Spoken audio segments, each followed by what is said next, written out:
especially with regard to ensuring better safety and security and restricting interaction with men. And there is a possibility of exclusive and focused legal aid, which they may be neglected when they are housed in a men's prison. And better vocational training and rehabilitation schemes can be organized for them. And this results in better post-release employment opportunities also for them. And not to forget a better health care and gender-specific care exclusively that can be given to them. In addition to that, this exclusive jails, women prisons, exclusive women prison, they provide a better environment for the care of the minor children, which is not there in the this hybrid model prisons. And they also have an exclusive and better access to library and canteen facilities, which I think this also happens.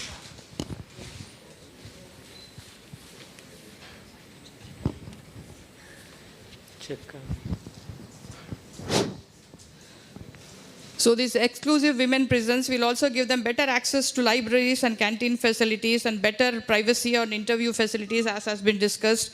And this also facilitates segregation of women prisoners, which cannot be done in a normal prison, like the convict prisoners, under trial prisoners, and hardcore. There are certain hardcore and repeat offenders also.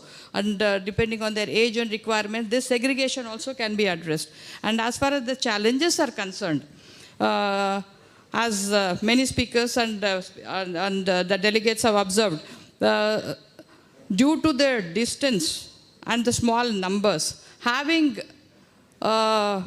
exclusive prison in every district is not an option right now.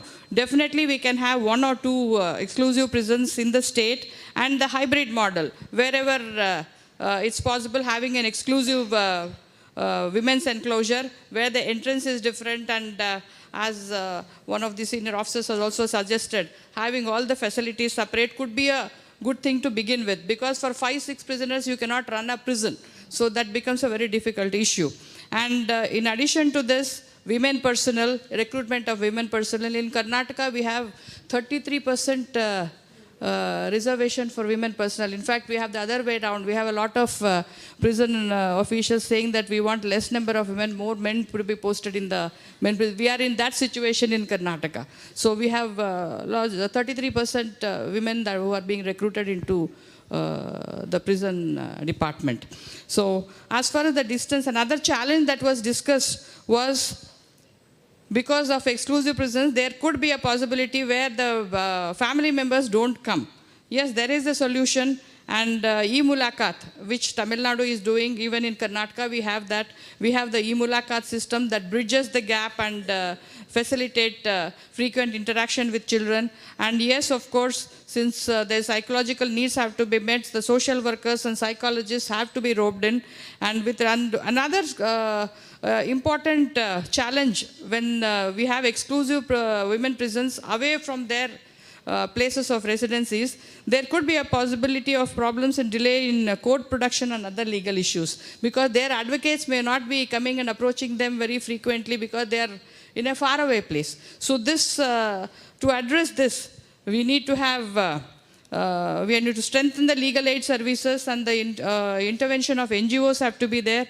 And of course, video conferencing facilities have to be employed very, very frequently. And one final observation, the children's play schools. We have different states practicing different methods. Children below 6 years. Many prisons may be having creches and schools within the prison. And some of the in some of the prisoners, the children are being sent in their vehicles to outside Anganwadis and schools. I personally feel that it is better to have the creches and teaching facilities within the premises rather than sending out to the regular school at the Anganwadis, where they may be compared to and all that. That may lead to another psychological stress for the child. So with these few suggestions, I really thank the audience and the excellent panelists for their presentation. And we can make the recommendations accordingly. Thank you so much.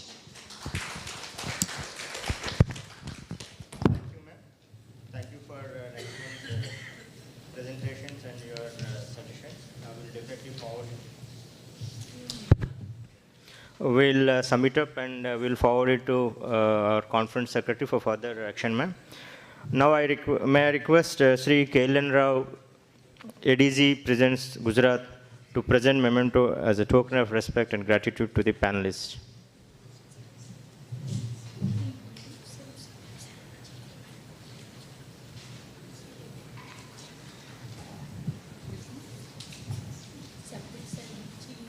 I request Srimati Malini Krishnamurthy, DG presents Karnataka, to come forward.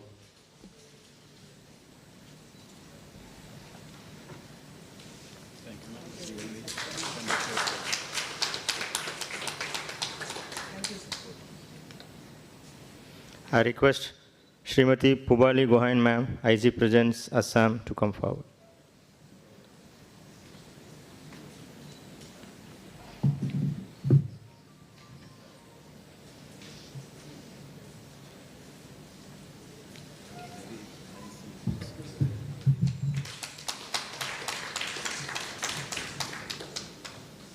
I request Ms. Shafali Tiwari, Superintendent presents MP, to come forward.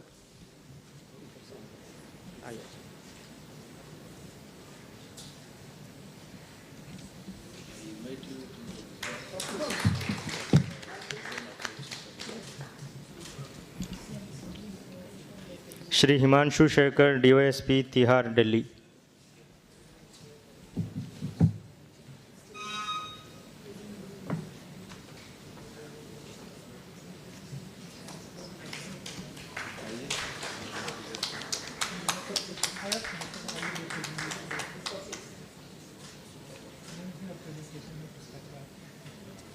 Thank you, sir.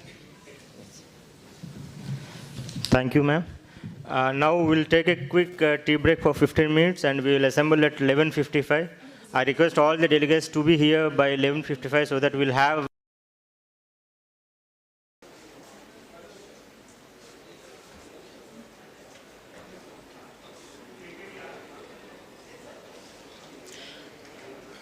Good afternoon, ladies and gentlemen. By the time that PPT is up, we'll just introduce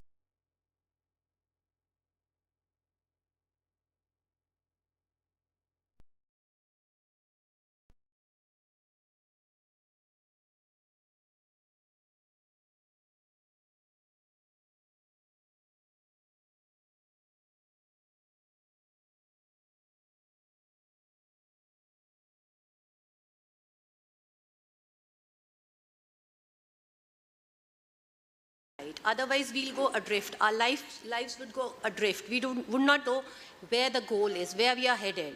So basically the religions, whichever religion it is, the main tenets of the religion, they guide us. They give us a purpose in life, where we are supposed to go and how we are going to go about it. It reinforces a social unity and stability.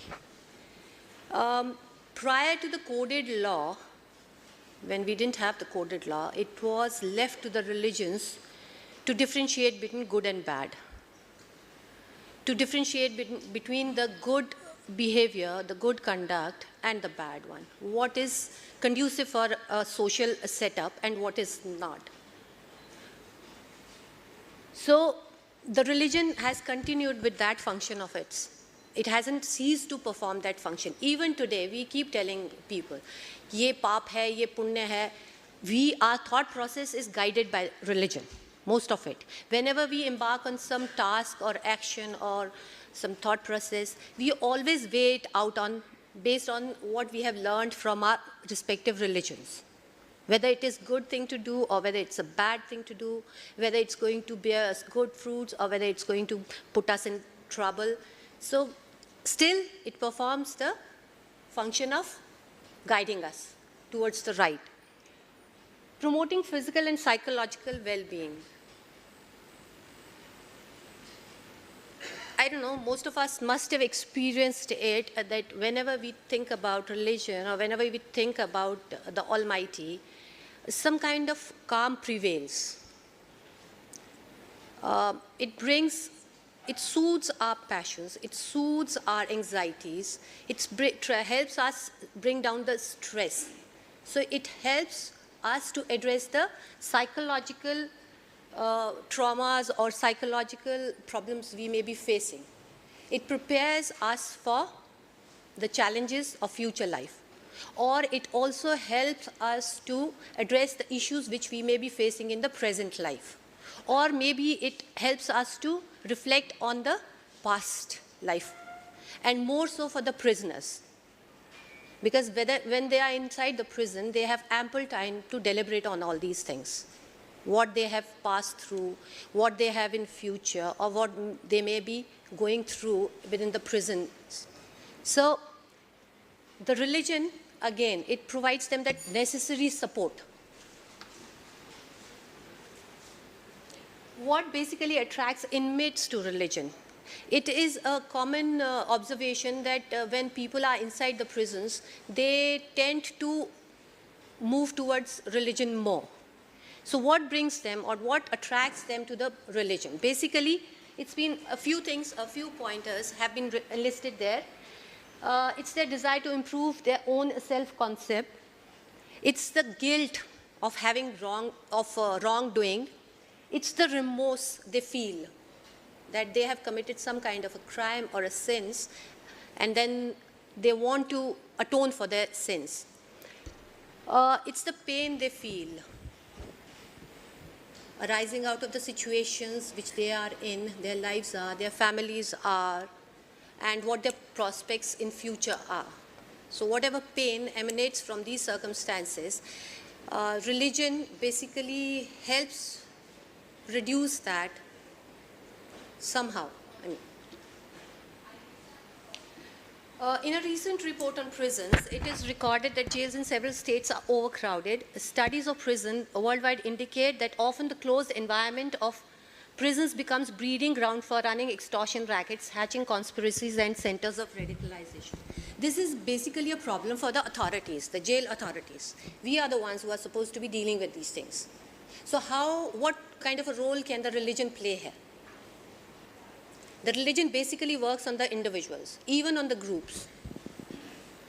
So if some kind of a social unity is brought in within the communities and the prisons, this helps us. This helps us in dealing with this. In field of radicalization, if we bring in the moderate preachers who can interpret or who can counter the negative narrative, this can help. The religion basically can help. And the religious preachers, the moderate ones, who doesn't have those very staunch, orthodox thought processes, we need to avoid them. But this can definitely be helped by bringing in the religious preachers. Okay, these are a few more reasons why we need the religious preachers within the prisons. Modalities for visit of preachers, this is not a comprehensive list. We can always add some more or we can delete some depending on the circumstances we have facing in our respective states or prisons. But a few things, a few important suggestions which we have here are that first and foremost we should know the background of the preachers. We should do a thorough verification of the background of the preachers so that we do not run into any kind of controversies first. Secondly, we do not give access to people who may brew up some kind of a trouble within the prisons. And the things may start boomeranging. So the main purpose, what we are aiming at, it would be defeated. Then for that, we could have some kind of verification by the authorities, like CIDs or SBs. Impact, the feedback, the impact assessment has to be done because the future planning would depend on that. Whatever the impact has been there, if it is good, yes, we can go, we can improve on that. If it has been bad, we can somehow curtail a few other features. Okay. Just one more. What are the benefits from preachers of liberal ideology? For an individual, we have already spoken about it, for an individual what the benefits are. But for the society, the benefits can be counted in reformed, socially useful prisoners. We are not sending out people who are going to commit crimes again. We are going to send out reformed people. And de-radicalized population is going to bring in more security and safety in the community. Pitfalls of religious preachers, wrong selection of preachers. So we have to be very, very careful while we select what kind of religious preachers we are bringing in. And the Ministry of Home central government, they have emphasized that we have to bring in the moderate preachers. They have given out some certain guidelines also. How do we go about selecting preachers? Increase if the preachers are wrong, if they are not on the right scale or they are not on the right, they may increase the sense of guilt amongst the prisoners. They may inculcate fear of something like hell, and they can keep talking about hell, heaven. Tumne aise kiya to tum narak mein jaloge, something like that. So we don't want that. Or you have to pay for your sins. You'll have to pay for your sins. So these kind of preachers we should be avoiding. It may lead to conflicts. One single phrase, because we have mixed communities within the jails, coming from different religious backgrounds, different communities. One single wrong phrase can lead to conflicts. So we have to be very, very careful while we are like making the selections. We have to do the background checks. We have to maybe run their CDs, or we have to look at the contents they bring about. We have to vet all those things before we allow them inside the prisons. In certain cases, the preachers may be giving out impression of religious conversions. I think a few states had this problem. They tried to bring in the religious preachers, but they had to encounter this kind of a problem. So the media management is also very, very important when we are bringing them in. So with that, I'll wind up because that is the final bell, perhaps. Thank you so much. Please, please.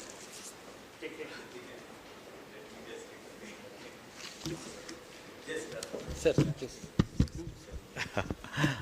It was a wonderful presentation, but I would like to request that most of the time, please concentrate on the practical things which we want to do in future or way forward, rather than giving the background and other things. So the next speaker also, I'll not to give any background, just go to the, because these, I think I should tell the background of this. These are the PM Sir's direction, Honorable Prime Minister Sir's directions during the DGP IGP conference, for which we have to give the report to the MHA as a ATR, which would be read in front of the Prime Minister in the next DGP IGP conference. So better to concentrate on the way forward and what actually we are doing and what we are supposed to do. That, okay. Thank you.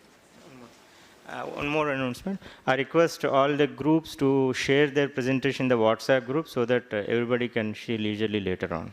Thank you. Thank you very much, sir. Respected DG Prisons and Correctional Services, IGs and all the delegates, very good afternoon.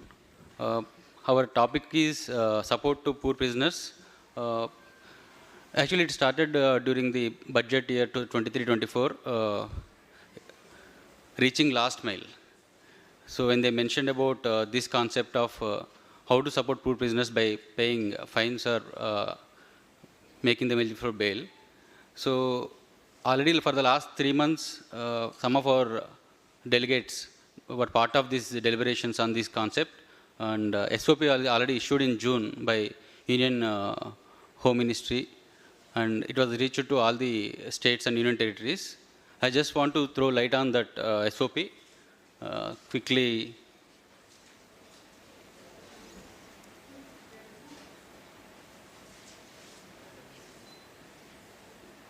Next slide. Next slide, please.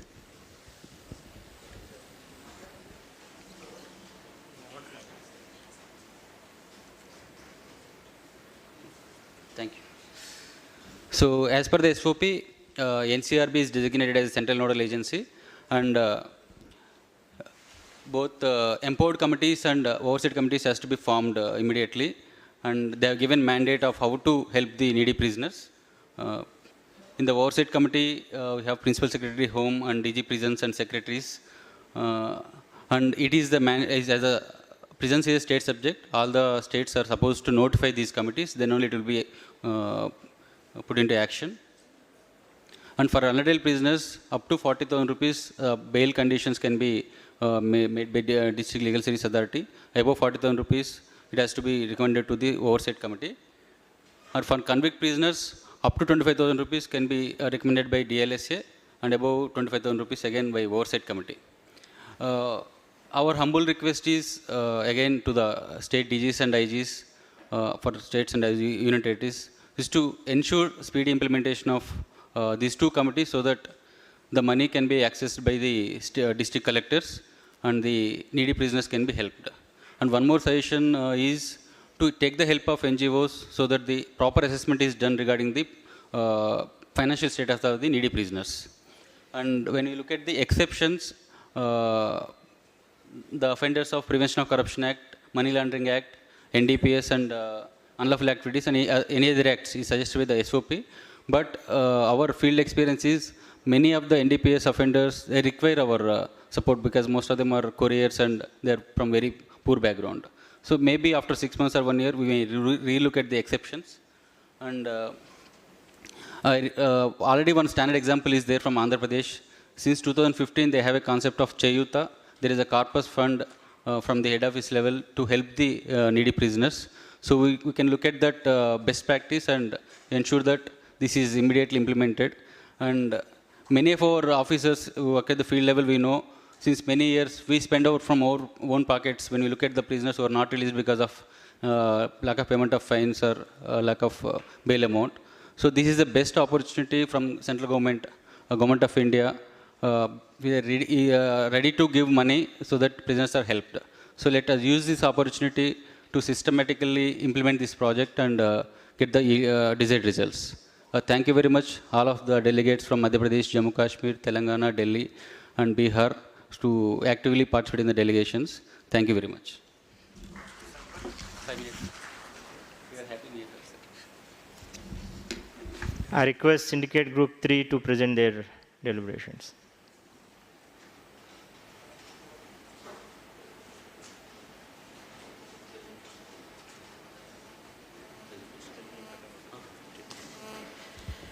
Very good afternoon to all of you, respected Presidium and dignitaries. I am representing Group 3, which belongs to 6 states, that is Uttar Pradesh, Chhattisgarh, Jharkhand, Mizoram, Tripura, and Ladakh. We are having a 9 member headed by our Dr. S.N. Sabat, IPS DGP, DG of Uttar Pradesh. Myself, Dr. Tamal Mujumdar, I am IG Prison Tripura. Sir, our topic was rotation of prison staffs and possibility of hybrid security in prisons. We know a rolling stone gathered no moss. So it is required for rolling of staffs as well as we are in the service. So that is rotation of prison staff, it is required because rotation of practice not only for jail staff, but it is in all officials or government officials where we are working. So it is required and it is very essential and crucial also. The prison department staff is also very, rotation is very essential because we deals with the criminals or hardcore criminals, whatever inside the jail. So that no roots can generate or attach with the prisoners and the Qaidi jo hai. So it is required for transfer of our jail staff. That can be done, rotation can be done in 2 ways.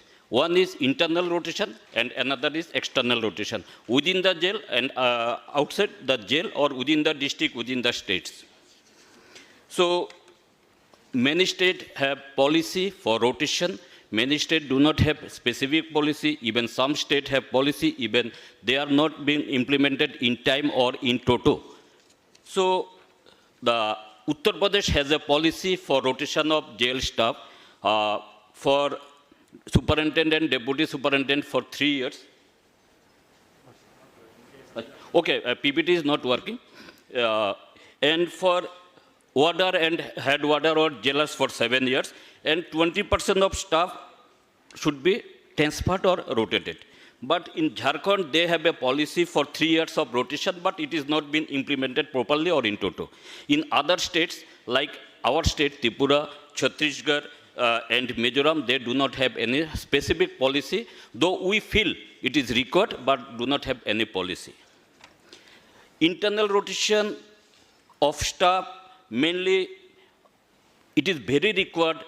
The person, if we transfer them within the jail premises, the main entry into inside the jail, it is in third gate. So the person who are getting posted or getting duty in third gate, he is very responsible, and maybe he is the most crucial person to make entry of any type of unwanted elements or equipments or something inside the jail. So transfer of staff for various duty within the jail, it is required either in cell, either in main gate entry, either in watchtower, either in kitchen, either in their vocational center. So it is required, and we must follow these practices in toto. Internal rotation is also required because within the district, okay, sir. So internal rotation is also required because we have to face many people, many where, according to their condition, according to the nature of crimes, according to their situation. So if I am attached in one jail for my life period or even during my service period, I may not be acquainted with all the other places, what they are facing, how they are handling. So experience is also required for transfer of staffs.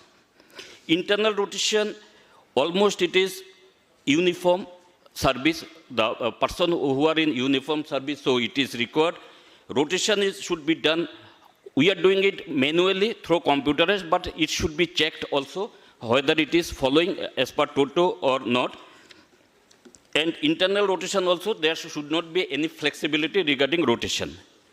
Now, questions comes, why hybrid security is required? Already security is there, but why we should go for hybrid security? You just imagine the police and other security person outside the jail, they are handling the criminals or the person after before arrest with their AK-47 and many more deadly weapons. But inside the jail, with the people, we are handling them without any weapons, or we have to maintain some guideline of Supreme Court and National Human Rights Commission. So we should be very careful regarding their handling, and we have to maintain some dignity also. So it is required because one person is treated outside the jail with AK-47 for their protection, but inside the jail we do not have any equipments. So some equipments is required to better security. So hybrid mode of security arrangement is required. And what is hybrid security? It is the amalgamation of all security process, including men, equipments, and others. Physical security may be can be done by two agencies, that is our watch, warder, and within jail security staff, and engaging outsourcing staff also. So what are the hybrid security equipments or measure we can take? Biometric devices we can take, and the AI based, now AI is very important, playing important role in our all sphere of life. So AI with CCTV camera, jammer, mobile frequency detector, digital lock in the jail itself, body scanner, FMD, and the body on cameras. These are some equipments we require for our hybrid security. Now, what is the suggestion? As per our group discussion, we came to a conclusion or suggestion before this presentation. So, policy, there should be a uniform policy, if possible uniform policy or state-wide policy for implementation of transfer of order. And it should be implemented in toto in the field. Policy may be there, but it should be implemented. Regular training of staff is also required because we are going for hybrid mode of security arrangement, and our staff is years old, say 10 years, 15 years back, they were recruited. So now their training is also required.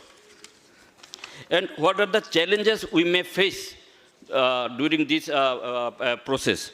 The hybrid security involvement of outsourcing agency, so there should be a interrelation or interdepartmental relation issue. So we have to consider that also.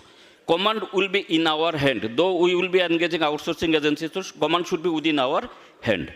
And coordination between the outsourcing agency and other departments, because some other security person from CRPF, BSF, or some other state security person also deployed in the jail. And the fund may be an issue if we opt for hybrid security arrangement. Lastly, but not least, the jail department is the low budget department in maybe in all other states, but in our state, it is the low budget department. So we are handling with so many hardcore inmates, but there is improper or low budget provision of jail department. Thank you very much.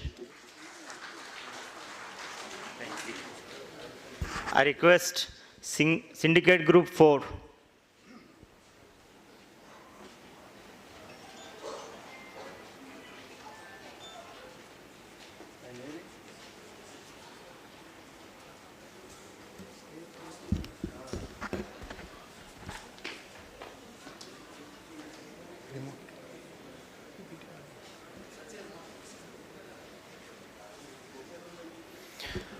मैं समूह 4 के प्रतिनिधि के रूप में आप सभी के सामने कैदियों पर बनी हुई शॉर्ट फिल्मों के संबंध में बात करूंगा।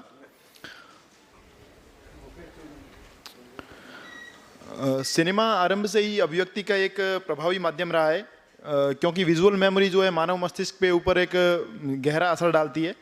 ये शॉर्ट फिल्में कैद भोग चुके कैदियों के अनुभवों को आम जनता तक पहुंचाने का एक शक्तिशाली माध्यम हो सकती है। आजकल जब युवा पीढ़ी का अटेंशन स्पैन कम है, तो ये शॉर्ट फिल्मों की मदद से एक इफ़ेक्टिव टूल हो सकता है ये कैदियों के जीवन को आम जनता तक पहुंचाने का। हमें ऐसी फिल्मों की आवश्यकता क्यों है? आज की स्थिति में आम जनता का सुधारात्मक सेवाओं में कॉन्फिडेंस, विश्वास बहुत कम है। ज़्यादातर लोग जेलों को एक नरक के रूप में, एक पीड़ा भोगने के स्थल के रूप में देखते हैं। ये फिल्में आम जन का विश्वास सुधारात्मक सेवाओं में फिर से मजबूत कर सकती हैं। ये फिल्में कैदियों को सुधार की दिशा में आगे बढ़ने के लिए प्रेरित कर सकती है, मोटिवेट कर सकती है, इंस्पायर कर सकती है। इसके अलावा ये शॉर्ट फिल्म्स दर्शकों के लिए एक डिटरेंस के रूप में काम कर सकती है, क्योंकि कैदियों का सफ़र देखने से जो लोग बाहर हैं वो स्वतंत्र से बाहर खुली हवा में स्वतंत्रतापूर्वक सांस लेने का महत्व, परिवारजनों के साथ रहने का महत्व अथवा अपने सिविक अधिकारों का महत्व, निजता का महत्व इत्यादि समझ पाएंगे और वो जेलों में आने से या फिर ऐसी गतिविधियों में संलिप्त होने से घबराएंगे। इसके अलावा कैदियों का समाज में पुनर्एकीकरण आसान हो सकता है, क्योंकि समाज का जो परसेप्शन है वो बॉलीवुड की फिल्मों से प्रभावित रहता है, जो कि आमतौर पर नकारात्मक रहता है। ऐसे में ये फिल्में ये नज़रिया बदलने में काफ़ी सहायक हो सकती है। हमें ऐसी फिल्मों की जो ज़रूरत है उसमें क्या क्या कंटेंट हमें शामिल करना चाहिए, उसमें क्या क्या चीज़ें होनी चाहिए, उसके बारे में बात की जाए तो इन फिल्मों को हमें शिक्षित करने वाली, प्रेरित करने वाली तथा चुनौतियों से पार कैसे पाया जाए, ऐसी कहानियाँ बताई जानी चाहिए, जिसमें कैदियों के निजी सफ़र के बारे में हमें बताया जाना चाहिए, जिसमें कैदियों के अपने भूतकाल के ग्लिम्सेस हों, उन परिस्थितियों को बताया जाए जिनमें उन्होंने अपराध किया और उसके बाद उन्होंने खुद को दूसरा मौका दिया। इसके अलावा उनका ट्रांसफॉर्मेशन बताया जाए कि उन्होंने किस तरह खुद को बदला और किन किन गतिविधियों में खुद को निरंतर सुधार की प्रक्रिया में आगे बढ़ाया।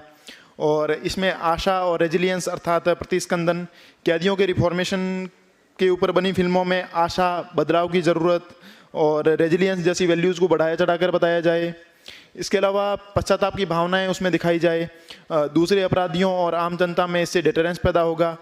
और इसके अलावा सभी साथी कैदी जो हैं उस कैदी के, उनके ओपिनियंस उसके बारे में बताए जाएं कि उसने सुधार की प्रक्रिया में खुद को किस तरह आगे बढ़ाया।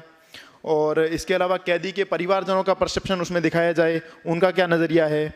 और साथ में जेलों में सीखी गई वैल्यूज जैसे कि इंडिपेंडेंस, ह्यूमन रिलेशंस, स्वयं को दूसरा मौका देना, गलती से सीखना इत्यादि वैल्यूज़ पर फोकस किया जाए। इसके अलावा जेलों में सीखे गए कौशल पर फोकस किया जाना चाहिए। अभी हम बात करेंगे अगर जेलों में चल रही सुधारात्मक सेवाओं की, तो उसमें बहुत सारी सेवाएं हैं जिससे कैदी खुद को रिफॉर्म कर सकता है। जैसे एजुकेशन हो गई, जिसमें बेसिक एजुकेशन से लेके अपनी हायर डिग्रीज हो गई, वोकेशनल ट्रेनिंग जिसमें कारपेंट्री, इलेक्ट्रीशियन इत्यादि का काम, नशा मुक्ति, उत्पादों का विनिर्माण जिसमें bakery product, chemical product, Vadodara jail के जैसे सफारी बैग्स वगैरह विनिर्माण की प्रक्रियाएँ, सेल्समैन का काम हो गया जहाँ पे वडोदरा में पेट्रोल पंप पे कैदी ही पेट्रोल को बेचने का काम करते हैं, ऑयल को बेचने का काम करते हैं। इसके अलावा आर्टिस्टिक स्किल्स जिसमें चित्रकारी होगी, गायन हो गया। इसके अलावा कैदी बंधुओं द्वारा जेलों में पीयर ग्रुप और बड़ी सिस्टम बनाया गया है जिसमें वो एक दूसरे से खुलकर अपने सुधार की प्रक्रिया के बारे में बात कर सकते हैं। कर्नाटक की जेलों का एग्जांपल लिया जाए तो उसमें छूट चुके कैदी जेलों में ट्रेनिंग देने का काम करते हैं, स्किल डेवलपमेंट का काम करते हैं। और इंटर प्रिजन स्पोर्ट्स मीट और प्रिजन ओलंपिक्स जैसी बहुत सारी चीज़ें हैं जिनमें इन्वॉल्व होकर आदमी सुधार की प्रक्रिया में खुद को आगे बढ़ा सकता है। हमें ऐसी शॉर्ट फिल्में रिफॉर्म प्रिजनर पर शॉर्ट फिल्म बनाने से फ़ायदे क्या क्या हैं, उसके बारे में अगर बात की जाए तो पहला है डी स्टिग्माइजेशन। तो समाज में समाज में जेलों को लेकर एक स्टिग्मा है जो ऐसी फिल्मों को देख के दूर हो सकता है। इसके अलावा ये फिल्में जो है अपने साथी कैदी है उनको रिफॉर्म की प्रक्रिया में आगे बढ़ाने में मदद कर सकती है। समाज के जो अन्य लोग हैं उनको जेलों के प्रति डिटरेंस पैदा करने में मदद कर सकती है। इसके अलावा समाज में उनका री एंट्री ईजी हो पाए उस दिशा में काम कर सकती है। जेलों की इमेज बिल्डिंग करने का कार्य कर सकती है, जिसमें आम जनता को मन में जेलों को लेकर जो इमेज बनी हुई है उसको सुधार सकती है। इसके अलावा नीति निर्माताओं में संवेदनशीलता बढ़ाई जा सकती है इन फिल्मों के माध्यम से। इसके अलावा करेक्शनल सर्विसेज के बारे में की जो रियलिटी कई बार आम जनता को, यहाँ तक कि सरकारी अधिकारियों तक को भी पता नहीं रहता है, तो इसके फिल्मों के माध्यम से वो रियलिटी जनता के सामने लाई जा सकती है। और करेक्शनल स्टाफ को ऐसी गतिविधियाँ जिसमें वेलफेयर रिफॉर्मेशन एक्टिविटीज़ इत्यादि है उनमें ज़्यादा से ज़्यादा इन्वॉल्व होने के लिए मोटिवेट किया जा सकता है। और इसके अलावा जो दानदाता है या फिर ऐसी संस्थाएँ हैं जो जेलों की मदद करना चाहती है उनको मोटिवेट करने में काम आ सकती है। इसके अलावा जिन राज्यों ने प्रिजन टूरिज्म का कंसेप्ट अपनाया है उसमें टूरिज्म को बढ़ावा देने में ये फिल्में काम आ सकती है। इसके अलावा प्रिजनर्स की जो स्किल्स है उनको अगर कोई एम्प्लॉयर देखेगा तो वो एम्प्लॉयर उनको इजीली एम्प्लॉयमेंट दे पाएगा। इसके अलावा कैदियों की मेंटल हेल्थ इंप्रूवमेंट में भी इन फिल्मों का योगदान है। किन किन चीज़ों का ध्यान रखा जाना चाहिए इस फिल्मों को बनाते टाइम, तो एक स्वतंत्र थर्ड पार्टी को फिल्म बनाने का कार्य दिया जाना चाहिए ताकि वो निष्पक्ष तरीके से और एक थर्ड पार्टी के नज़रिए से फिल्मों को बना पाए और प्रिजनर्स भी अपनी भावनाओं को खुलकर उनके सामने रख पाएँ। कैदियों की निजता और उनकी कॉन्फिडेंशियलिटी का ध्यान रखा जाना चाहिए, उनकी कंसेंट ली जानी चाहिए और कहीं भी किसी भी फिल्म में जेल जीवन को महिमा मंडित नहीं किया जाना चाहिए, इस बात का ध्यान रखा जाना चाहिए। इसके अलावा कुछ नई चीज़ें जिनके बारे में सोचा जा सकता है कि हर एक कैदी का जीवन अपने आप में एक कहानी है। तो प्रसिद्ध लेखक है, प्रसिद्ध डायरेक्टर है जो पटकथा के लेखन का कार्य करते हैं, उनको इनवाइट करके कैदियों के जीवन से रूबरू करवाया जा सकता है। या फिर संजय दत्त के जीवन पर बनी फिल्म जिसमें संजय दत्त अपने जेल लाइफ में जो रिलेशन सीखे हैं उनके बारे में बात करते हैं। तो उसमें बाजार के दबाव में फिल्म तो वैसी नहीं बन पाई, किंतु लेकिन उस कंसेप्ट के आधार पे और जैसी शॉर्ट फिल्म बनाई जा सकती है जो हमें इस बारे में और ज़्यादा आगे बढ़ाएं। रिकमेंडेशन, अगर अनुशंसाओं की बात की जाए तो वो BPRND को हमारे ग्रुप की तरफ से रिकमेंडेशन है कि ऐसी फिल्मों को हर साल हर राज्य से मंगाया जाए और DGs कॉन्फ्रेंस, IGs कॉन्फ्रेंस में ऐसी फिल्मों को शोकेस किया जाए और विविध श्रेणियों में वेरियस कैटेगरीज में इन फिल्मों के लिए अवार्ड्स का प्रोविज़न होना चाहिए और बेस्ट फिल्म को प्रोत्साहित किया जाना चाहिए। इसके अलावा इन जो शॉर्ट फिल्म्स हैं उनको एक इंस्टीट्यूशनलाइज करने के लिए एक रिपोजिटरी या डिजिटल लाइब्रेरी बनाई जानी चाहिए और पब्लिक फोरम और सोशल मीडिया पर ज़्यादा से ज़्यादा इन फिल्मों को दिखाया जाना चाहिए। समय की कमी की वजह से उत्तराखंड प्रिजन डिपार्टमेंट की तरफ से बनाई गई 2 ऐसी मूवीज़ थी जिनको हम लोग अभी देख नहीं पाएंगे, किंतु मैं ग्रुप में ये PPT शेयर करूंगा, उनके ग्रुप में ये फिल्में देखी जा सकती है। ये अपने आप में आइडियल नहीं है किंतु एक मोटे तौर पर एक खाका प्रस्तुत करती है कि कैसी ये फिल्में होनी चाहिए। Thank you.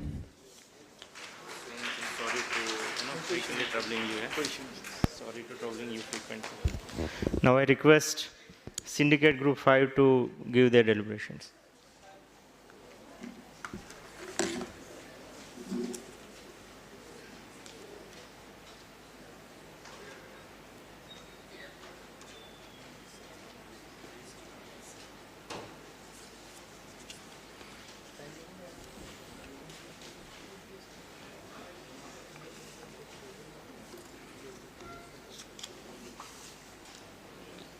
Good afternoon, Chair. As a Group 5, Rajasthan, Haryana, Kerala, Odisha, West Bengal, and APCF Vellore. Our topic on Model Prison and Correctional Services Act 2023. So, there's a table of contents and introductions. Current prison management governed by outdated Pre-Independence Act, that is British era rule law, Prison Act 1894 and Prisoners Act 1900.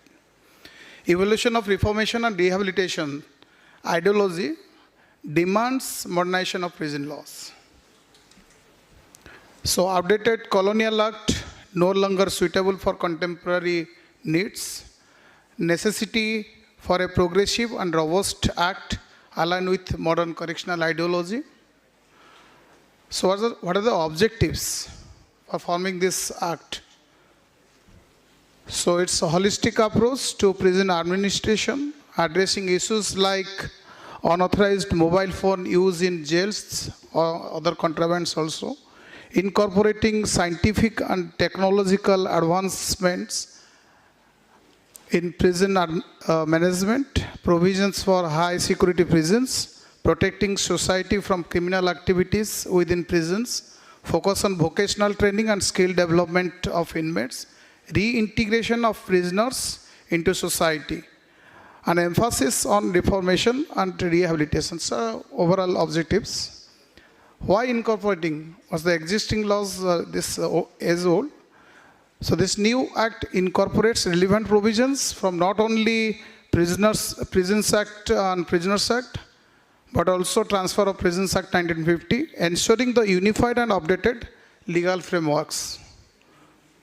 So implementation, as you know, that this is a state subject, and as a guiding that Act 2023 as a guiding document for states for adoptions in their jurisdiction, encouraging state government and union territories administrations to adopt the Model Prisons Act 2023, flexibilities for jurisdictions to make necessary modifications, suggested repeal of existing acts within their jurisdiction. The silent features.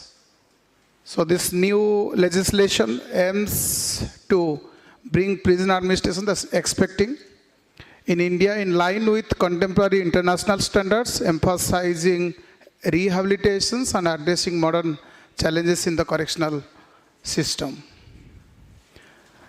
So these are some salient features. These provisions of punishments for prisoners and jail staff, for use of prohibited items such as mobile phones in jails, establishment of management and high security jails and open air jail also. Provisions for protecting society from the criminal activities of hardened high security criminals and habitual offenders. Providing legal aid to prisoners as parole for law and premature release to incentivize good conduct, aftercare rehabilitation services, and use of technology, as I said earlier. These are areas to be covered. There is a handling of foreign prisoners. Prisoners escort to be handed over to prisons department instead of police. That's including emergency escort for production of others in other states. Gender responsive prisons, that is LGBTQ+, their rights protection, special provisions for terminal ill or old age prisoners, peripheral security of jails situated in the middle of urban areas, as ADG sir of Kerala told that big 20 to 30 floor buildings nearby the perimeter wall of our jails. For that it's required. And focus on employees, thus correction line of officers to be appointed, language and cultural diversity training, inmate staff conflict resolution, ethical and compassionate leadership training, psychological counseling for staff. So way forward, these are some points. This way forward is to create more humane and rehabilitative and effective prison system in line with contemporary societal trends and global best practices. So these are some points: prison ombudsman, there is prison oversight and monitoring, amendment of RP Act to give voting rights to inmate, data management and research, transparency and access to information, environmentally sustainable prisons.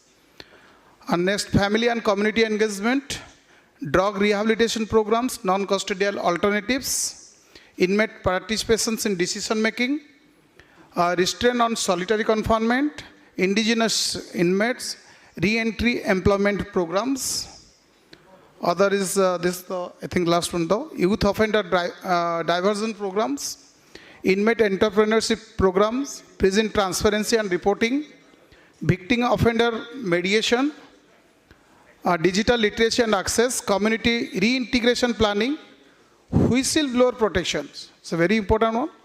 Our staffs and other prisoners also.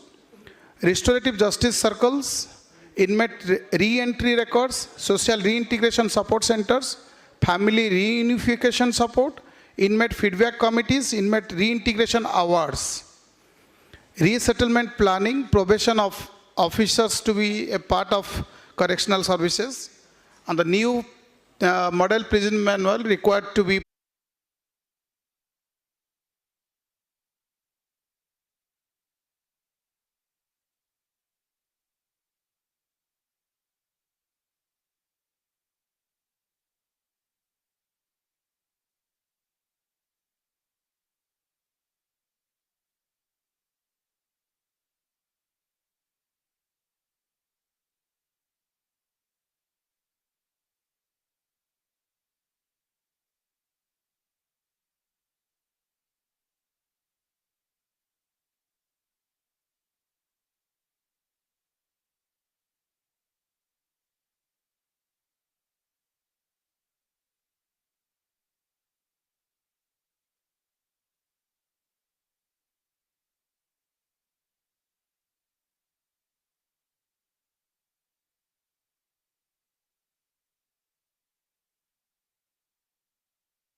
जनगण मन अधिनायक जय हे भारत भाग्य विधाता पंजाब सिंध गुजरात मराठा द्राविड़ उत्कल बंगा विंध्य हिमाचल यमुना गंगा उच्चल जलधि तरंगा तव शुभ नामे जागे तव शुभ आशीष मागे गाहे तव जय गाथा जन गण मंगलदायक जय हे भारत भाग्य विधाता जय हे जय हे जय हे जय जय जय जय हे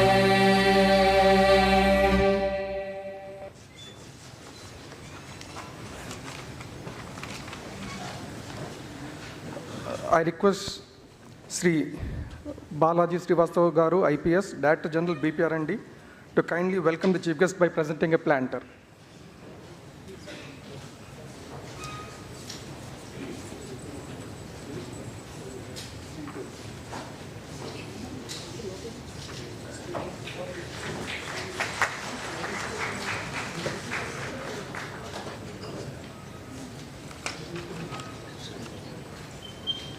Now I request Sri Ravi Joseph Lokugaru, IPS, Conference Secretary, IG and Director, BPRD, to kindly present the conference report.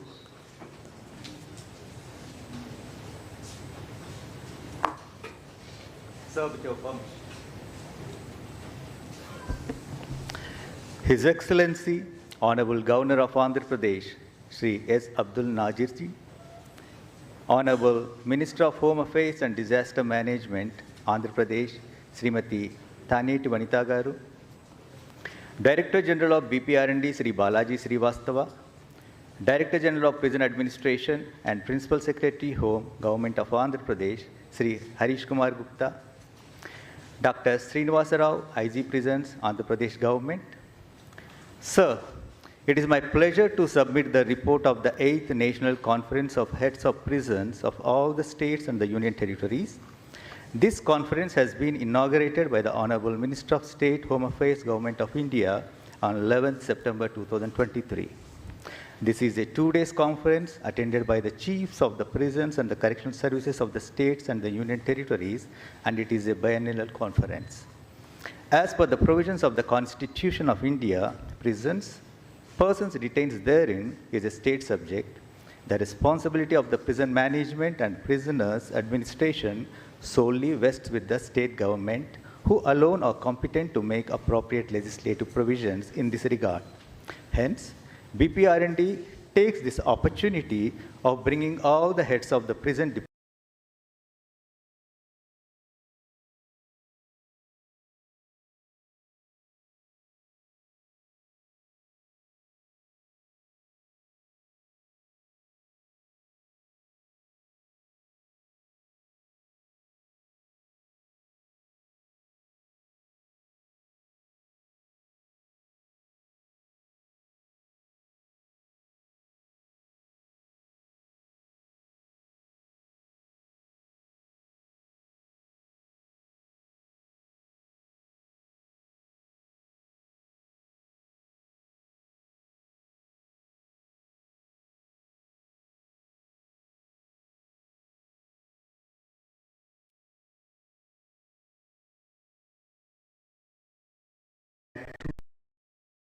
overview and way forward.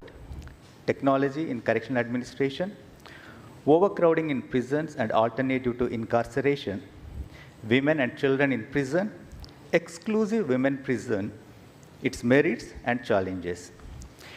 In addition to above sub-themes, there were breakout sessions were conducted, sir, to discuss impact of visit of religious preachers with a liberal ideology in prisons to de-radicalize the prisoners, support for poor prisoners for non-payment of fines, rotation of prison staff, and possibility of hybrid security in prisons, and a short films on reformed prisoners.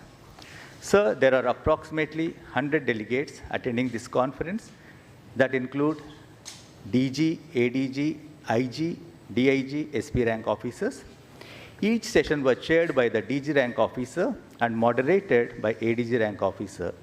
And speakers were chosen from prison field officers, social scientists, Ministry of Social and Justice Empowerment officials, academicians, etc. After each session, followed by deliberations, resolutions are drawn by the chairperson. Now I present the resolutions drawn after each session. The first session is de-addiction of prisoners. In this, DG level officer has chaired it, sir, and the resolutions are adequate funding by central government be provided to buy the technology equipment for drug de-addiction to deter the drug supply in the prison. The second one is use of alternative medicines should be used. Aftercare methods should be explored to prevent relapse and continuation of medical situations. Alternative methods for de-addictions. And there should be a de-addiction centers inside the prisons and training of the jail staff on the psychology, neurology, and criminology so that they can handle the prisoners who are addicted in an efficient way. So it was followed by the second session, which is titled Status of Mental Health in Prison in India. The resolutions are, there is a need to build awareness regarding the mental health issues in prisons. Mental health of the prison officials also should get due attention. Psychometric tests or tools should be used at the time of admission of the prisoner to gauge the status of mental health of the prisoners to redesign the interventions at appropriate time. There is a Tamil Nadu model which everybody wants to follow, sir. every central prison should follow this Tamil Nadu model, which has a psychologist, counselor, and social case worker, and a welfare officer. And a separate wing should be established in each prison to keep the people who are with mental issues and give the medical intervention. Prison staff should be trained adequately. So the third session is regarding the use of technology in correctional administration. The emphasis was given on e-prisons module and GPS tracker system, which can be used for the efficient administration of the prison. Renewable energy sources may be used in the prison. More funds shall be provided by the MHA and BPR&D for modernization and technology for safety and security equipment. Licensing process should be made easy by MHA for the local players and wider participation of the vendors. One-time permission from Minister of Home Affairs for use of jammer. The fourth session is overcrowding in prisons and alternative to incarceration. The resolutions are construction of new prisons and adequate funds may be provided by MHA, Government of India. Optimum utilization of Section 64A of NDPS Act 1985. Implementation of plea bargaining, community service as an alternative sentencing. Use of electronic monitoring and house arrest as an alternative. Day reporting once or twice a day as an alternative to arrest. Avoiding unnecessary arrest and using judicial use of Section 41 of CRPC. Legal awareness for under trial prisoners. Adequate manpower. The fifth session, sir, it is regarding the women and children in prison and exclusive women prison consideration. The House has come with the resolutions as government should endeavor to create at least one women prison in every state. There should be separate cell at prison headquarters for correctional policy for female prisoners, and this cell should be headed by a female DIG rank officer. Wherever exclusive women prisons are not possible, an adequate infrastructure with separate hospital facilities, video conferencing facilities, interview and skill upgrading facilities be provided. Allowance for study of children of incarcerated prison should be replicated in each state with some modifications. Recruitment of adequate number of women prison staff should be considered, and it can be mandatory. And collaboration with the social workers, psychologists, and women and child welfare departments with the women prison. The last session is the Model Prison Act 2023, an overview and way forward. In that, the House has decided that the Model Prison Manual, which has been developed in 2016, need to be reviewed in the light of this Model Prison Act. The sentence planning should be properly planned. Video conference facility, the SOP should be included in the oncoming Model Prison Manual. And Mental Health Act has come in the 2017, so the features of the salient features should be added into the Model Prison Manual. And Transgender Act is also there in 2019. Those features also should be added as an SOP. And assistance for the poor prisoners also need to be added into the Model Prison Acts. Sir, these recommendations and resolutions are minuted, sir, and they will be submitted to the competent authority for the further action. Thank you very much, sir. Jai Hind.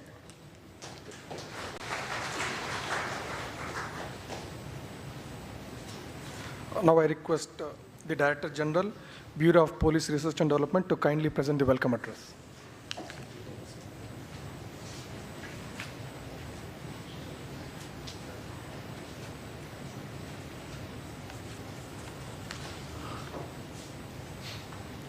Honorable Governor of Andhra Pradesh, Shri Justice S. Abdul Nazir Ji, Honorable Minister for Home and Disaster Management, Andhra Pradesh, Ms. Taneti Vanita Ji, Director General of Prisons and Correctional Services, Andhra Pradesh, Shri Harish Kumar Gupta, my colleague in BPR&D, the Director Research and Correctional Administration, Shri Ravi Joseph Loku, IG Prisons, Andhra Pradesh, Dr. Srinivasa Rao, DIG Prisons Andhra Pradesh, Shri M.R. Ravi Kiran, and the anchor for today's event, dignitaries of the days, delegates, domain experts and academicians, friends from the print and electronic media, ladies and gentlemen.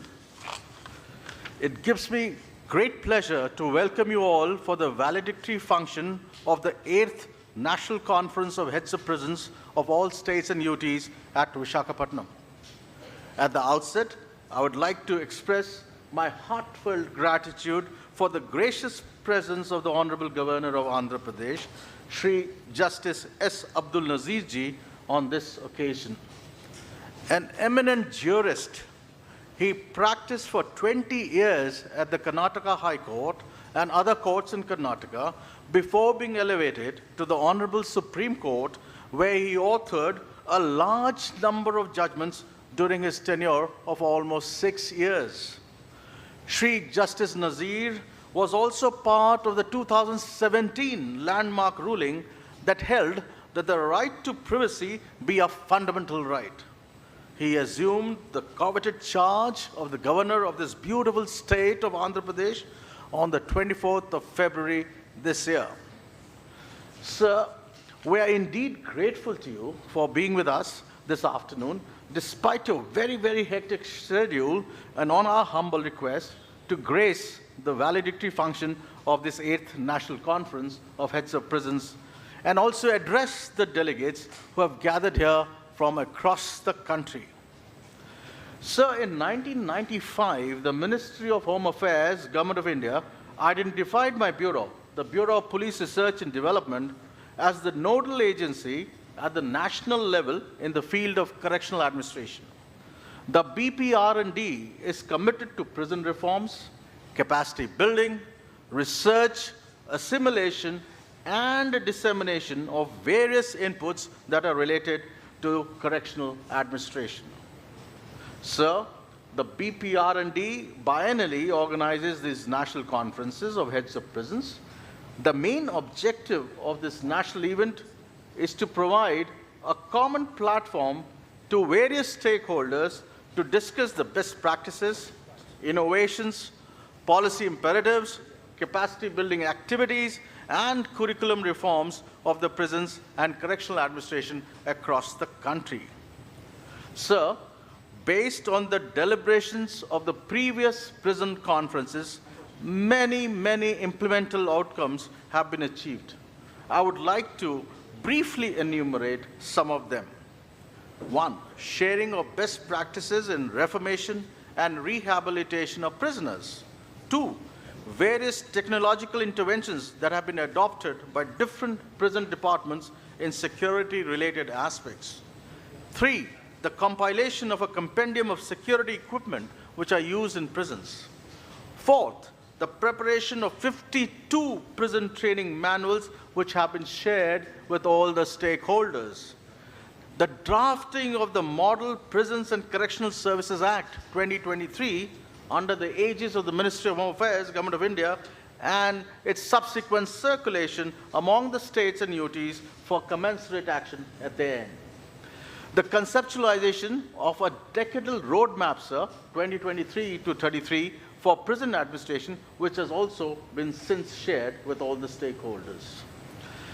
Sir, the 8th National Conference of the Heads of Prisons of States and UTs has been organized by the BPR&D in active collaboration with the Andhra Pradesh Prisons Department. Our gratitude to them.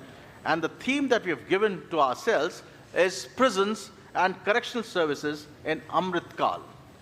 This was inaugurated, as the conference secretary just alluded, by the Honorable Minister of State for Home, Government of India, Shri Ajay Kumar Mishra Ji, yesterday.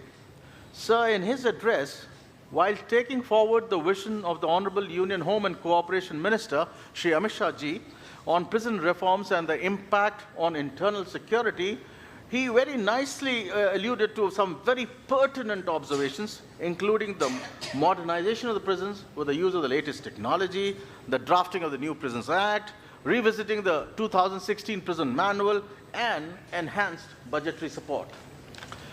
The Honorable Minister for Home and Disaster Management, Andhra Pradesh, Ms. Taneti Vanitha Ji, also addressed the August gathering yesterday. Sir, as mentioned by the conference secretary when he presented his report, about 100 delegates, including domain experts from different states and UTs, have deliberated for the last 2 days at length on the 6 different themes which are also enumerated by him, including the recommendations that he just listed out. However, I find it pertinent to reiterate that in pursuance of the directions of the Honorable Prime Minister, Shri Narendra Modi ji, regarding prisons and correctional administration, during the 2022 annual conference of the DGSP and the IGSP, sir, 4 breakout sessions were also included in the architecture of this particular conference. They have also been highlighted, but I would like to mention in particular the support for poor prisoners and the non-payment of fines. Sir, you would be aware and you would recall that the provision for the same was also made in this year's union budget by the Honorable Union Finance Minister. Sir, the resolutions that have been passed in this conference, which are so nicely read out by the conference secretary, they provide us with a roadmap for prisons and correctional administration in the country. We are going to submit this shortly to the Ministry of Home Affairs, the Government of India, for consequential action. But from this forum, I would like to request all the delegates representing our states and the union territories to make every possible effort towards implementation of these resolutions in a time-bound manner. And the BPRND would obviously expect an action-taken report on the same through the respective nodal officers.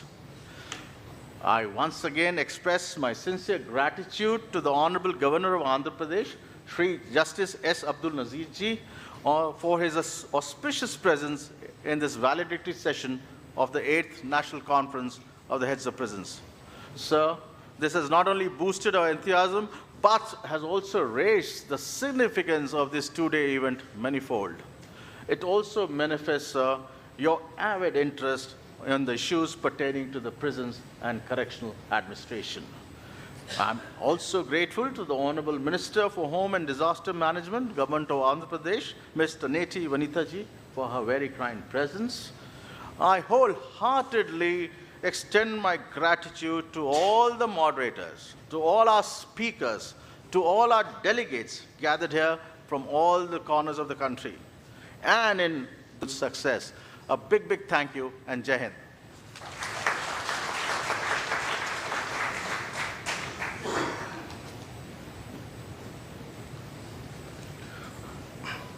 Honorable Sir, the Andhra Pradesh Prisons Department, under the guidance of the DG Prisons, has brought out AP Prisons Bulletin, sir. I request His Excellency, Honorable Governor of Andhra Pradesh, to kindly unveil the Andhra Pradesh Prisons Bulletin.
I request the Honorable Home Minister of Andhra Pradesh to kindly present a silver memento to the Honorable Governor.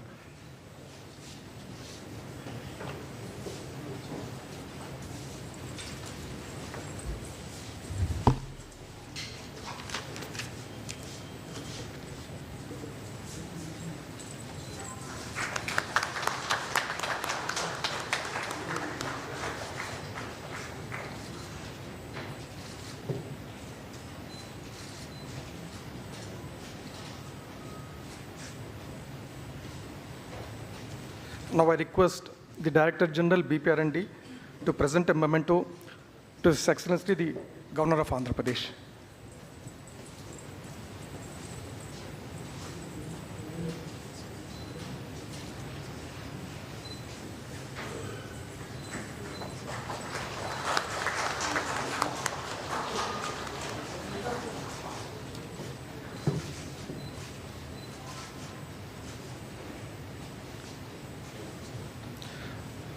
Now I request the Director General of Prisons and Correctional Services, Andhra Pradesh, to kindly present a memento to the Honorable Home Minister.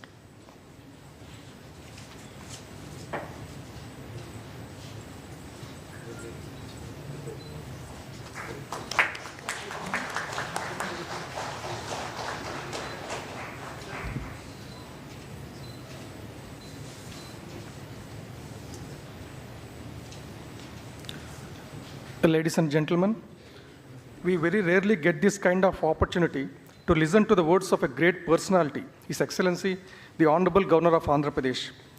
Now I may request the Honorable Sir to kindly give his valuable address to this august house.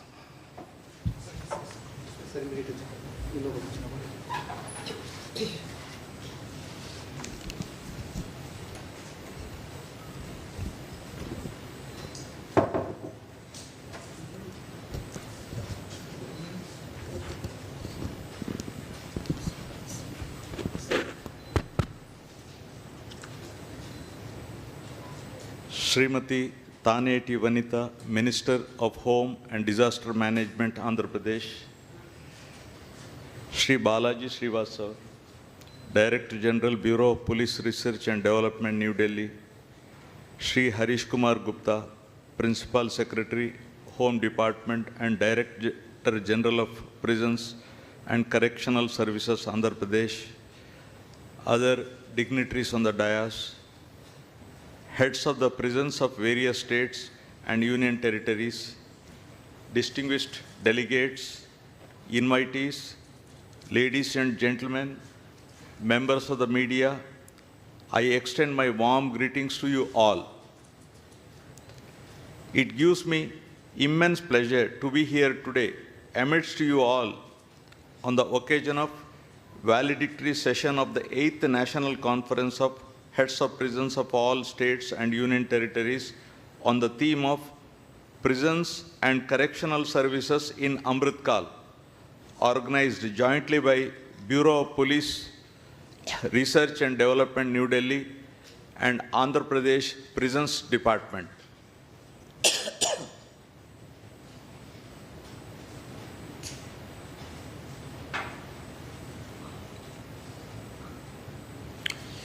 Addressing the nation during 75th Independence Day celebrations in 2021, Honorable Prime Minister Shri Narendra Modi ji laid out a new roadmap for a resurgent India for the next 25 years by naming it as the Amrit Kal.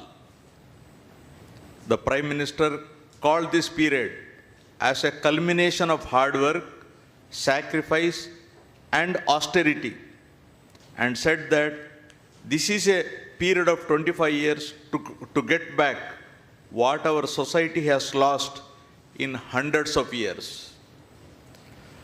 Fyodor Dostoevsky, the great Russian novelist of the world literature and author of the famous novel Crime and Punishment, once said, and I quote, "The degree of civilization in a society can be judged by entering its prisons," unquote.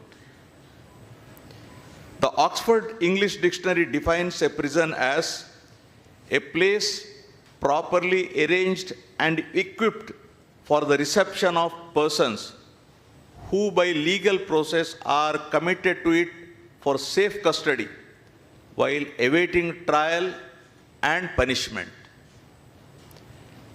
Now I will take you to the Kautilya days.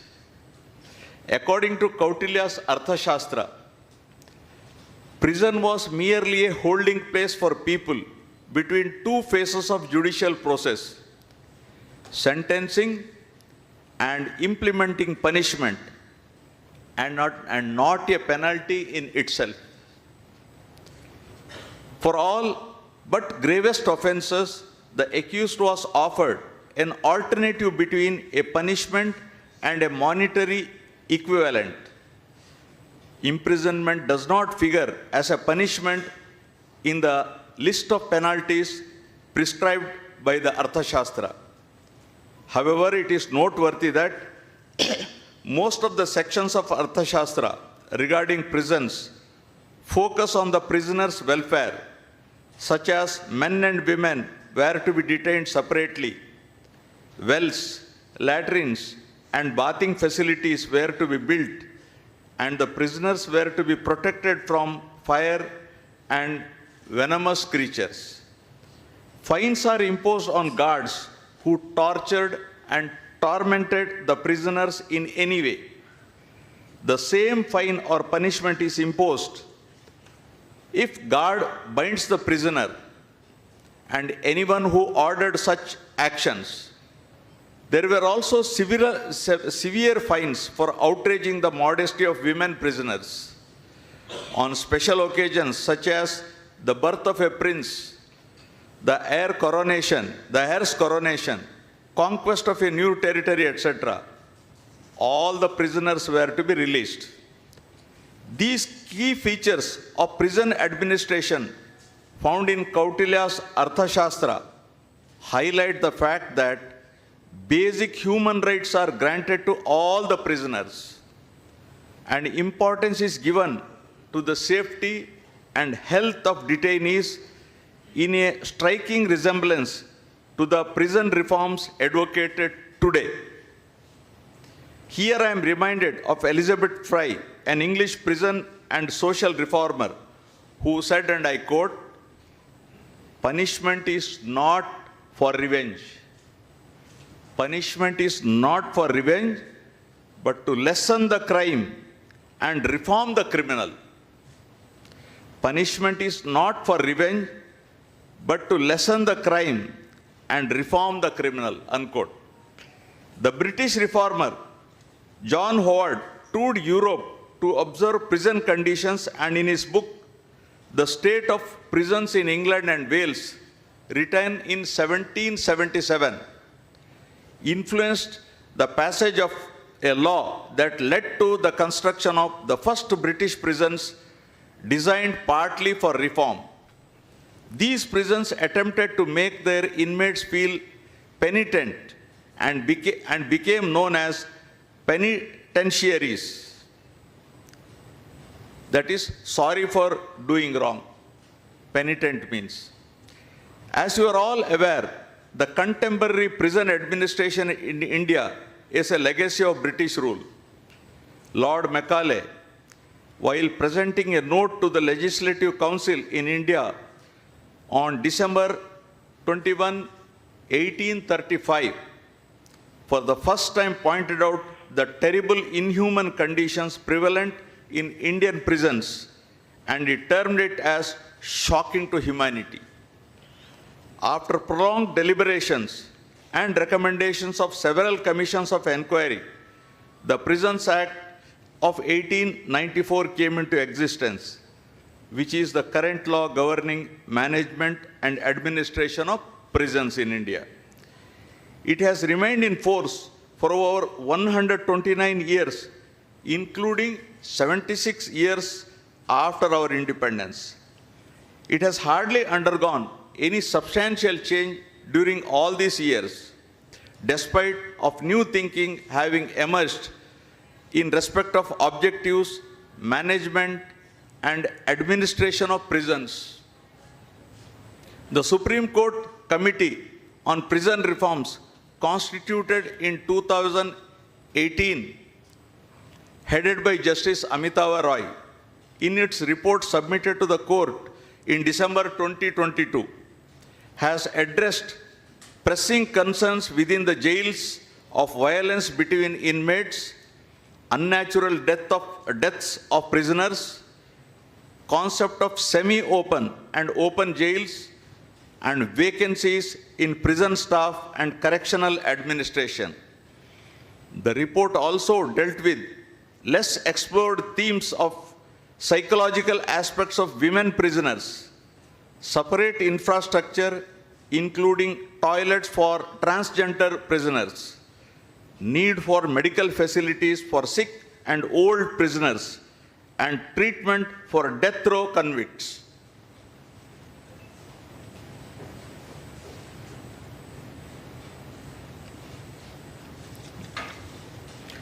In the context of the report, the Supreme Court felt the need to include 3 other issues in the ambit of reforms, including availability of medical facilities for inmates in jail, particularly with regard to telemedicine, and doctor consultation through video conferencing to do away with the hassle of taking prisoners to penal hospitals.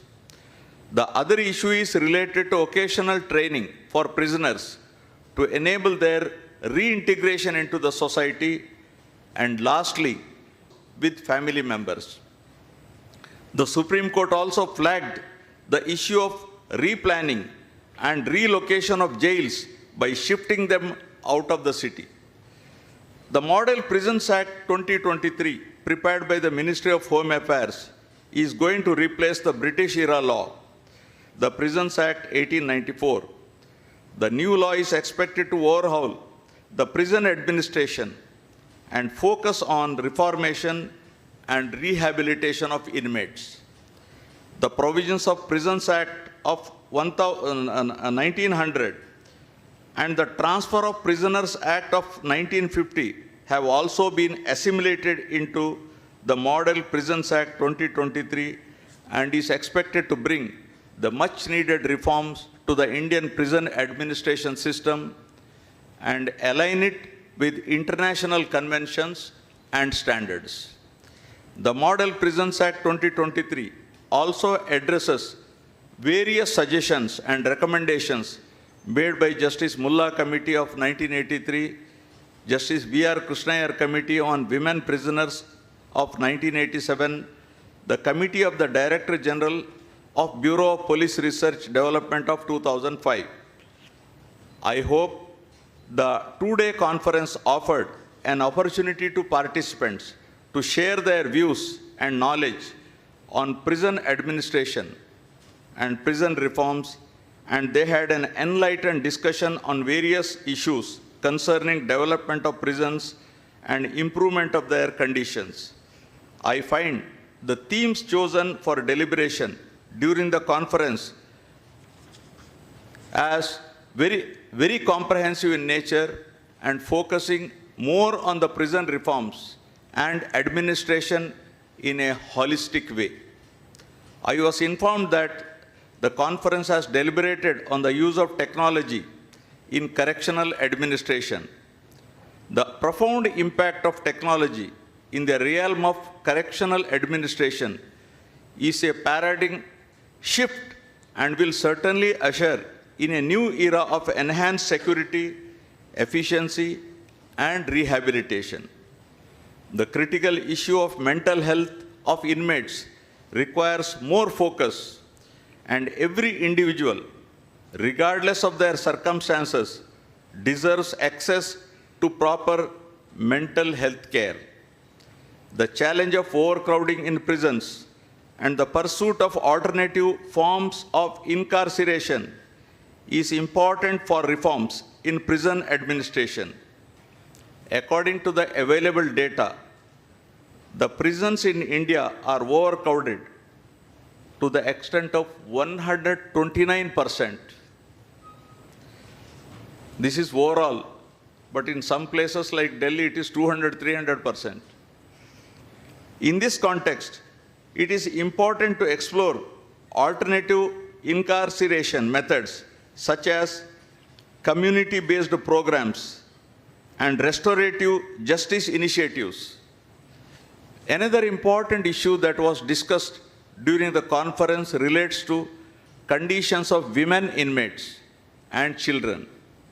The harsh realities faced by these vulnerable sections within the criminal justice system highlights the critical need for a more emphatic and gender-sensitive approach. it is our collective responsibility to advocate for reforms, policies, and practices that prioritize rehabilitation, support, and healing.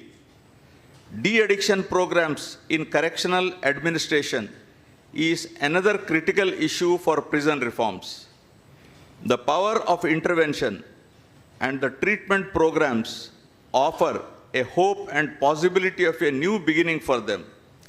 Let us carry forward with the conviction that every individual, regardless of their past, deserves a chance at recovery and lead a better life.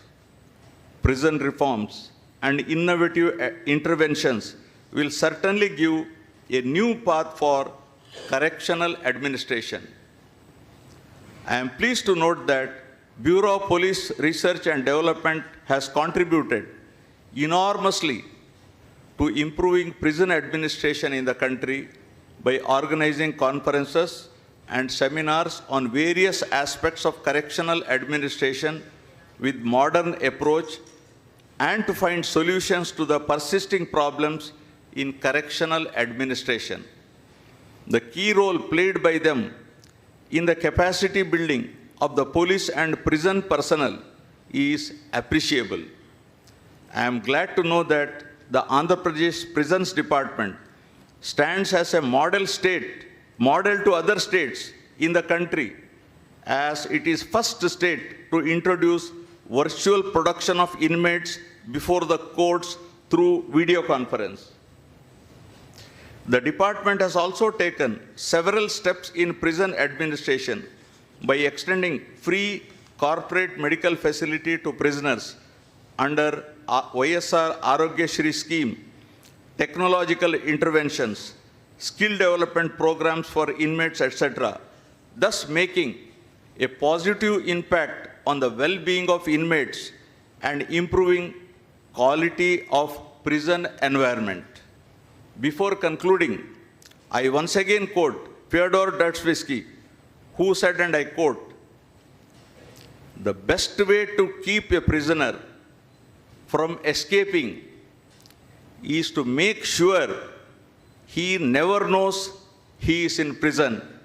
Thank you very much. Jai Hind.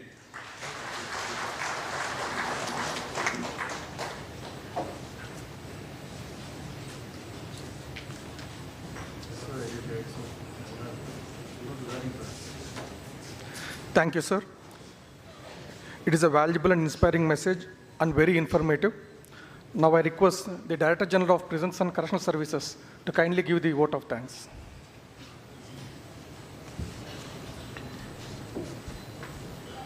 Jai Hind. As we gather here for the valedictory function of the 8th National Conference on Prison Reforms, it's both an honor and privilege for me to deliver the vote of thanks. This conference has been a remarkable journey, and it would not have been possible without the support and participation of all of you.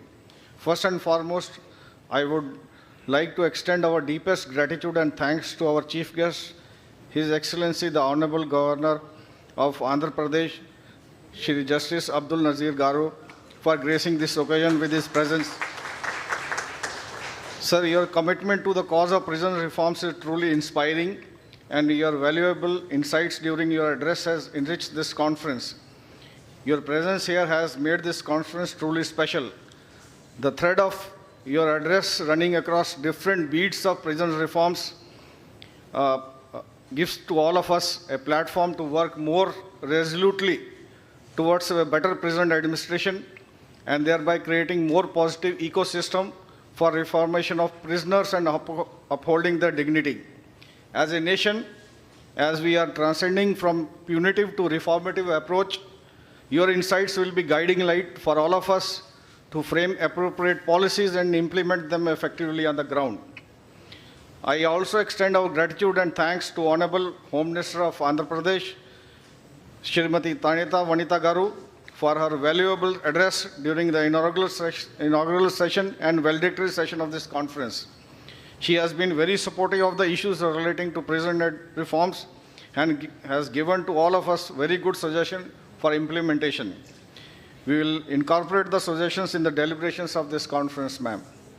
I also extend our heartfelt thanks and gratitude to DG BPRND Shri Balaji Srivastav Garu for providing platform to prison heads to discuss critical issues relating to prison reforms.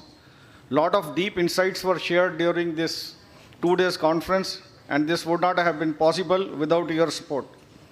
I also extend my thanks to the team BPRND led by IG BPRND Shri Ravi Joseph Loku Garu and team AP Prisons IG Prisons led by IG Prisons I Srinivas Rao Garu, who both have done fabulous job in running the proceedings of this 2 days conference with clockwise precision. I extend our heartfelt thanks to all the esteemed guests, speakers, panelists, experts, and senior officers who have taken part in this conference. And special thanks to all the participants. Your active engagement, thoughtful questions, and passionate discussions, even in the breakout sessions, have been lifeblood of this conference. Your commitment to drive the positive change in our prison system is truly commendable. Your profound knowledge and experiences has helped this conference in deeply understanding the critical issues being faced by the prison administration. As we conclude the conference, let us remember that our journey towards prison reforms does not end here. The real impact of this event will be measured by the actions we take in the days and months to come. We will leave here armed with knowledge, ideas, and collective determination to transform our prison system into one that upholds justice, rehabilitation, and human dignity. In conclusion, I want to express my gratitude once again to all of you. Your presence, dedication, and contributions have made this conference a resounding success, and together we can continue to work towards a brighter future for our prisons and for individuals whose lives are touched by us. Thank you, and I wish you all a safe journey back to your respective destination. Jai Hind.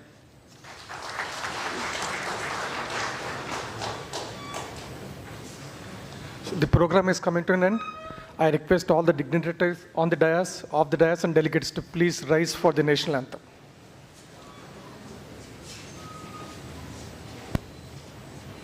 Jana Gana मन अधिनायक जय हे भारत भाग्य विधाता पंजाब सिंध गुजरात मराठा द्राविड उत्कल बंगा विंध्य हिमाचल यमुना गंगा उच्चल जलधि तरंगा तव शुभ नामे जागे तव शुभ आशीष मांगे गाहे तव जय गाथा जन गण मंगलदायक जय हे भारत भाग्य विधाता जय हे जय हे जय हे जय जय जय जय हे I request all the delegates to please join the Honorable Chief Guest for group photo session.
Placement of canteen and sales may also be mentioned as to what items would be sold out and what will the process and whether it will be cashless and all these things.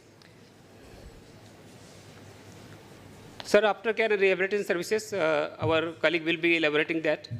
Rules regarding regulation of modern technological facilities to prisoners via receiving and sending emails using video calls, etc. That should be regulated well in the manual itself, because the Indian citizens are allowed to connect with their family members, but foreign prisoners could not be allowed unless until we go through the CPV division of Government of India. Division Act provides that we should furnish information while prisoners are being released from jails to outside world to the police authorities. Similarly, each and every prisoners, especially those who are having gangster background or other, they are dreaded one, we should have the provision to have a brief note to prison authority, so we may segregate them and act accordingly. One more field I will like to mention, that new rules are required regarding modern technological facilities to prisoners. Yeah, that I have given. Rules regarding compensation of next of kin disease prisoners. Actually, NHRC has approved it, and there is unanimity almost in each state that detailed rules may be incorporated. And one more thing, I think new model prison manual should have, like about uniformity of uniform and the ranks and nomenclature, etc. in the prison officers. Thanks.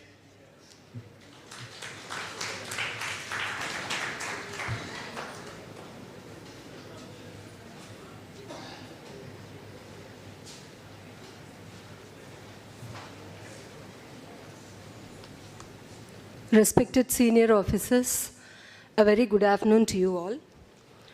I am going to be talking about the analysis and way forward of Model Prisons Act 2023 with the current philosophy of corrections and what has to be added in the upcoming Model Prison Manual. Slide, please.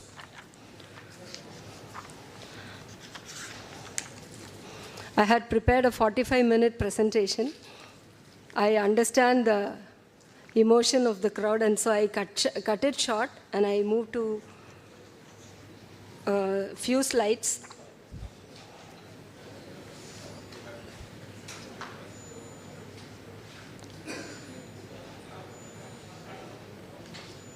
These are my objectives. I'll place my PPT in the group.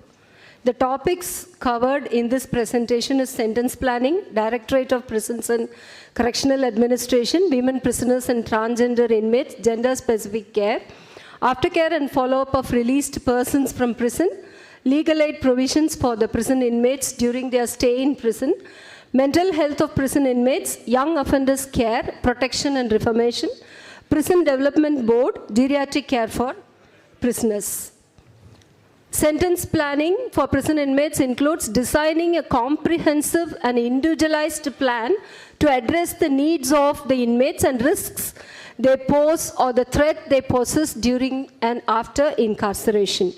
The objective of sentence planning is ultimately to promote rehabilitation, drastically reduce recidivism, efficaciously reintegrate them into society, and to ensure public safety.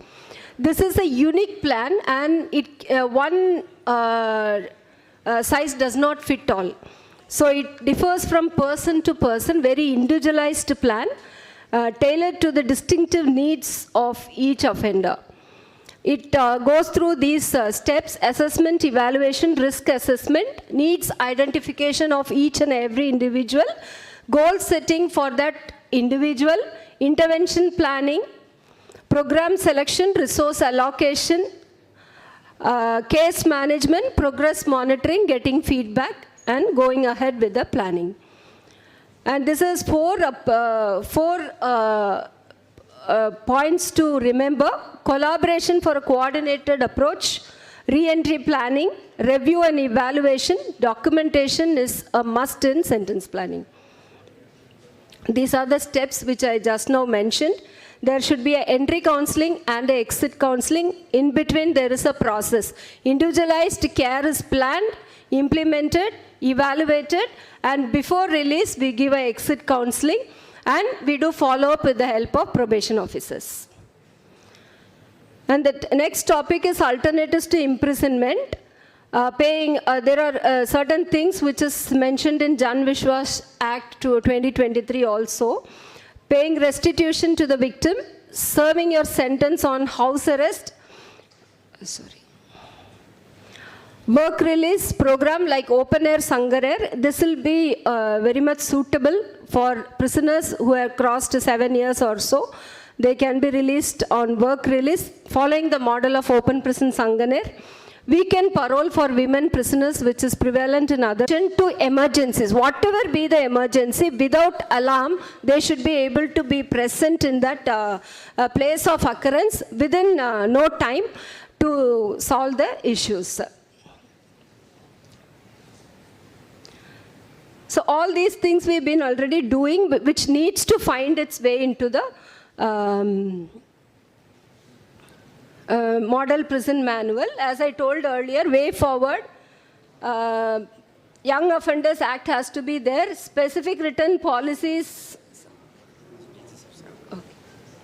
specific written policy or an act on elderly inmates in the model prison manual.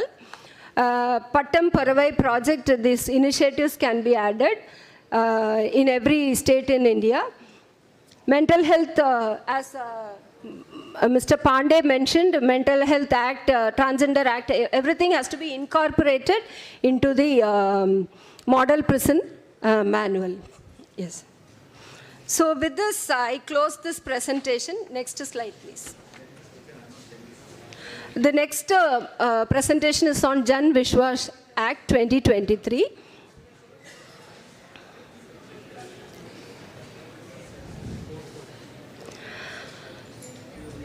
This is an act to amend certain enactments for decriminalizing and rationalizing offenses to further enhance trust-based governance for ease of living and doing business. Published by the Government of India.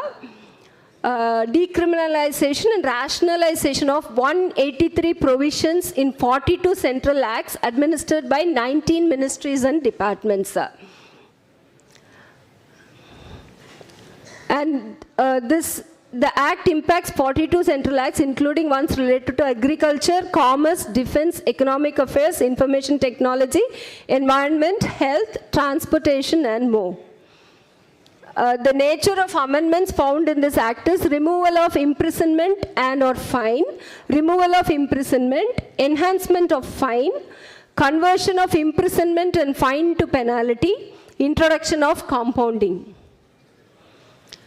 And the Act proposes measures for effective implementation such as pragmatic revision of fines and penalties, adjudicating officers, appellate authorities, periodic increase in fines. Rationalization of criminal provision, balanced punishments, efficient justice dispensation, decriminalization for citizens, business growth. These are the major areas of this Act. And offenses related to misconduct, false entries, defiling or injuring post office letterboxes, pasturing cattle, some of the examples, cattle in forest land and others are being reconsidered for punishment severity. The aim is to ensure the punishment is proportionate to the severity of the offense, thereby fostering an environment conducive to business and citizens. For example, the Indian Post Office Act, 23 sections related to misconduct, voluntary withdrawal from duty, making false entry in register, defiling or injuring post office letterboxes, etc. are proposed to be omitted. These provisions relate to default by postal employees, other postal workers, employees of other agencies and other individuals. And there is provision for appropriate action against such defaulting employees, workers and other individuals. So these kind of initiatives will for sure reduce the under trial population of the prisons. And another example, Indian Forest Act, where the provision is being amended by removing imprisonment and fine. Now this contravention will attract penalty. This amendment will benefit tribals, villages who may unknowingly enter forest land while pasturing cattle. Healthcare, the Drugs and Cosmetics Act, Food Safety Standards Act, Pharmacy Act, all these are included in this. And Food Corporation Act, where the Act provide imprisonment and fine for using the name of, this is removed now. The Cantonment Act 2006, where the imprisonment provisions for carrying or using non-biodegradable nature polythene bags in cantonment area, this provision is being removed, and most of the time citizens using polythene bags may not be aware about them being biodegradable or not, so it is removed. And Legal Metrology Act, giving false information to legal metrology, is proposed to be made compoundable. Motor Vehicles Act, contraventions related to driving regulations, obstructing to free flow of traffic, everything are proposed to be made compoundable. Collection of statistics is also part of the Act. So to conclude, this Act may reduce a certain percentage of under trial population in prisons. Through this, the innocents turning into criminals through imprisonment may be reduced. Those who commit suicide due to shame of imprisonment could be reduced. Stigma of jail return is dealt with in these amendments. The ignorance is accepted as ignorance and a second chance is given through this. An in-depth analysis is needed to learn more from these amendments. Thank you very much. Thank you for the opportunity.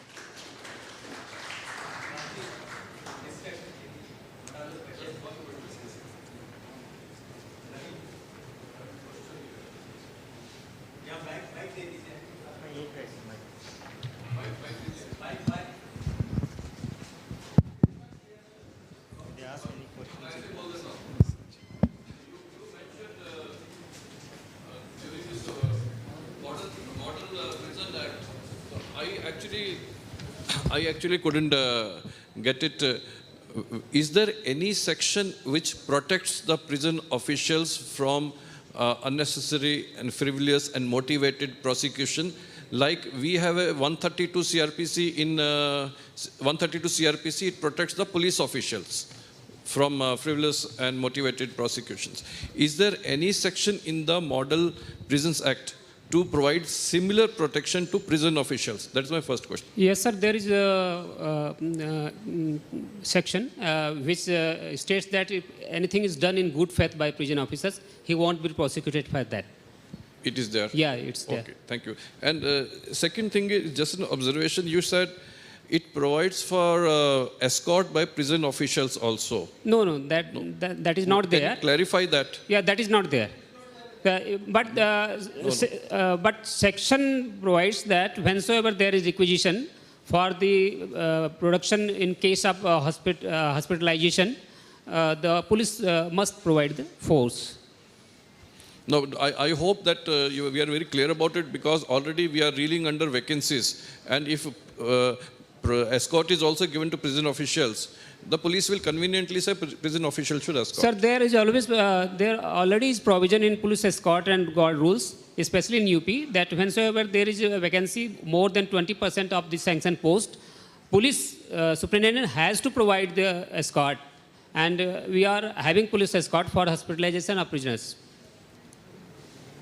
Okay. And Model Prison Act as well provides for the... It is I'm talking about the vacancies in the prison department. Yeah, sir. So in no circumstances, in my opinion, the escort job should be done by or given to prison officials, except on an emergency, which is anyway being done. Sir, there is rider. If the vacancy in a prison is more than 20% of its sanction strength, the police superintendent, whensoever requisitioned by the jail authorities, shall provide escort for hospitalization of the prisoners. Okay. And NHRC has also issued a circular for the better treatment of the prisoners. Okay, in Tamil Nadu, we don't depend on this vacancy. The escort is provided by police. That's all. Very rarely we requisition, especially in case of mafia and dreaded criminals. We have to take their support because our warders are not trained to combat all those calamities that could occur.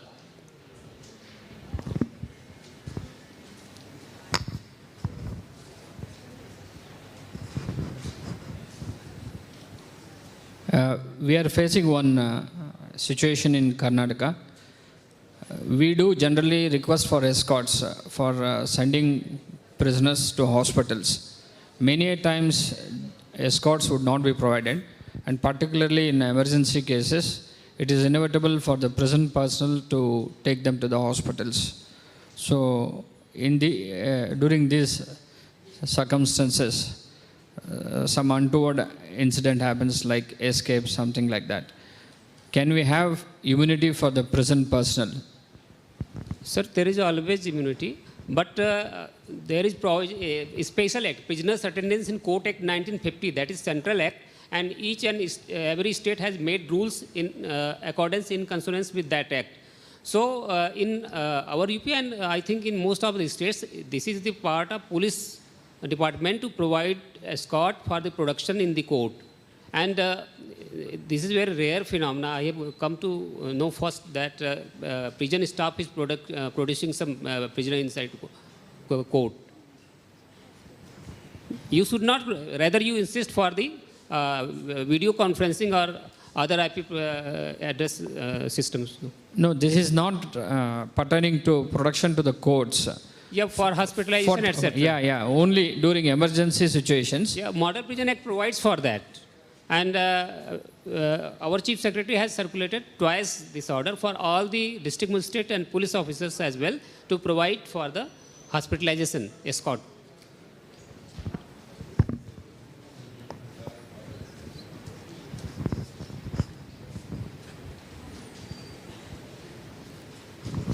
Can I suggest something to the officer who was asking?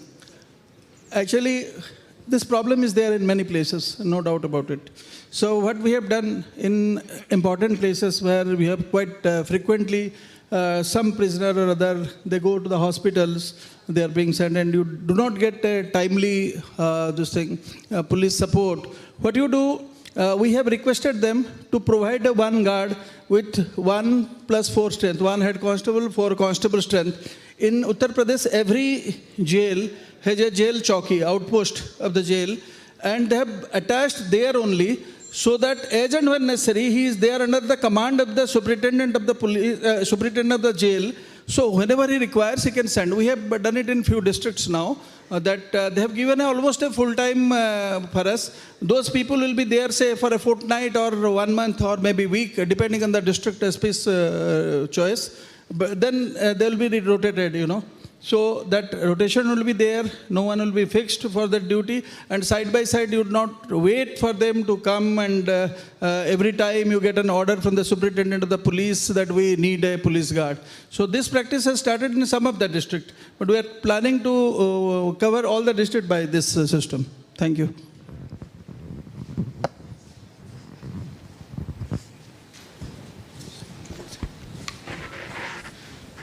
Thank you.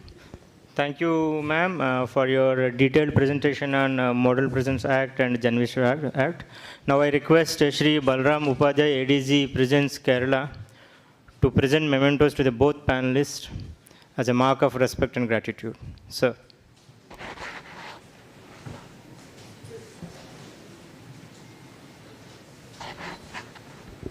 I request Ms. Beulah Emmanuel, ma'am, to come forward, please.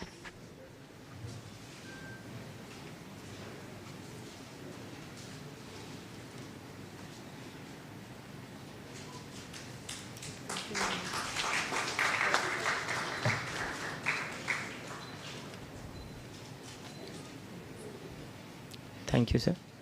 I request Mr. P.N. Pandey to please come forward.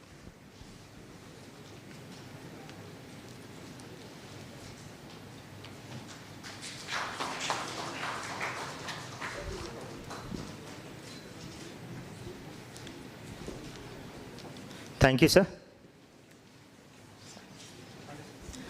Now I request Mr. Ravikiran, DAG Prisons AP, to take the dais and further proceedings.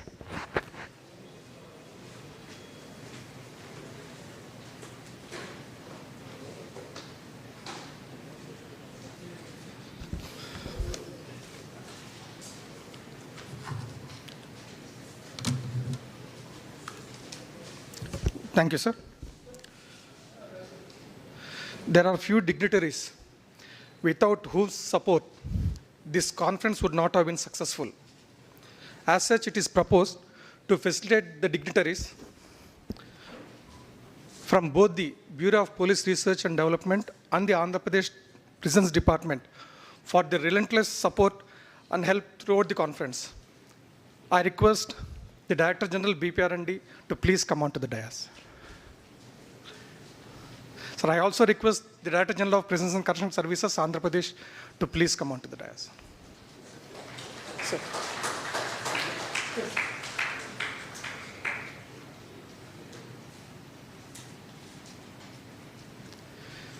I request Sri Ravi Joseph Loku Garu, IPS, IG and Conference Secretary, to please come onto the dais. I request Dr. I. Srinivasarao Garu, Inspector General of Prisons, Andhra Pradesh, to please come onto the dais.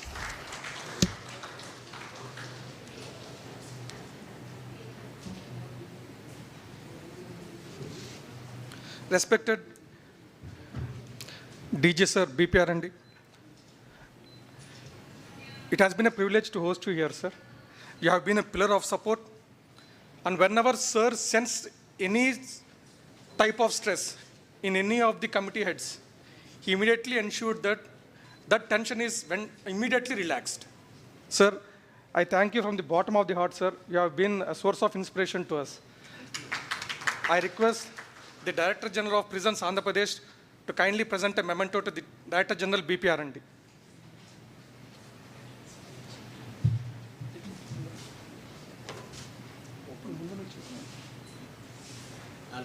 No, sir.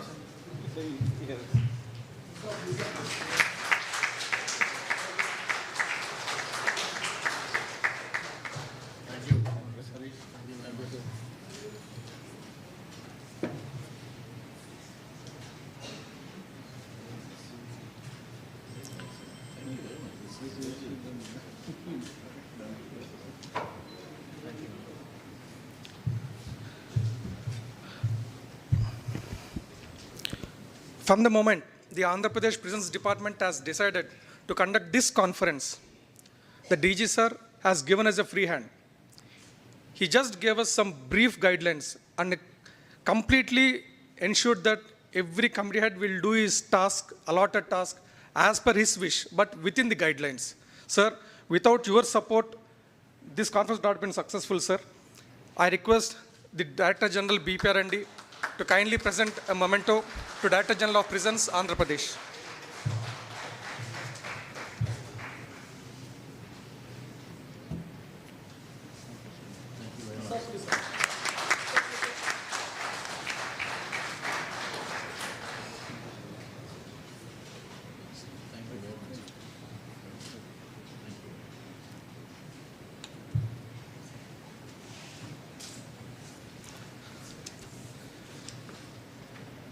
Avi Joseph, IG sir. Sir, you have been very meticulous. You spent more than, I think it's almost 3 days continuously with us. You have been guiding us at every stage, every minute. Sir, without your support, this conference would not have been successful. I request IG Prisons AP to kindly present a memento to IG BPRND.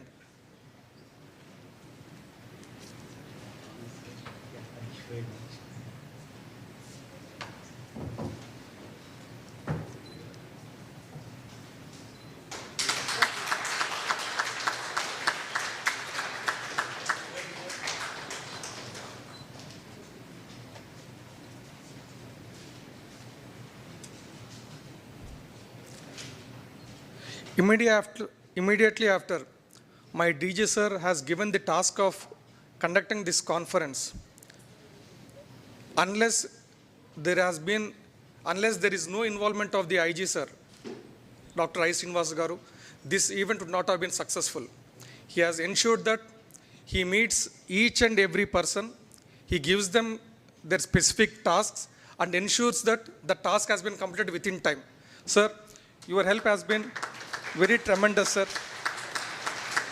I request Sri Ravi Joseph Garu, IG BPRND, to kindly present a memento to IG Prisons, Andhra Pradesh.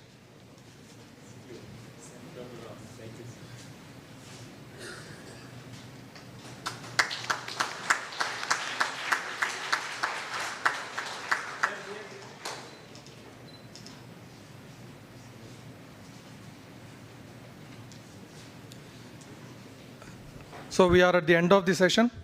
I request Sri Ravi Joseph Loco IPS IG, Conference Secretary, BPRND, to kindly give the post-lunch report.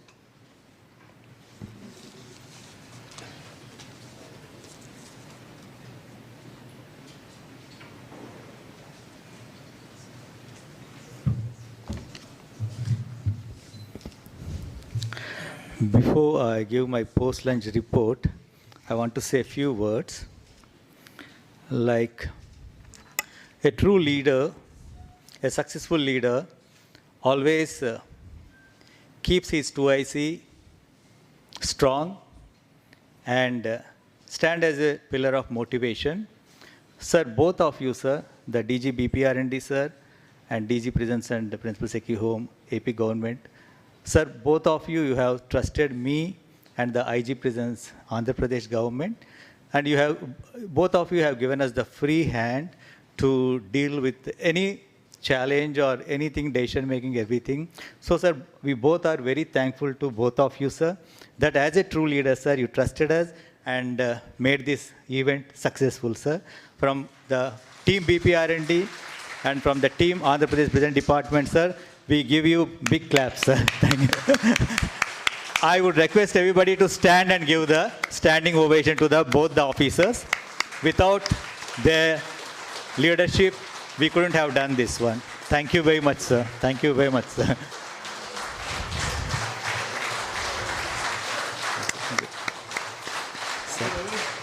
Sir.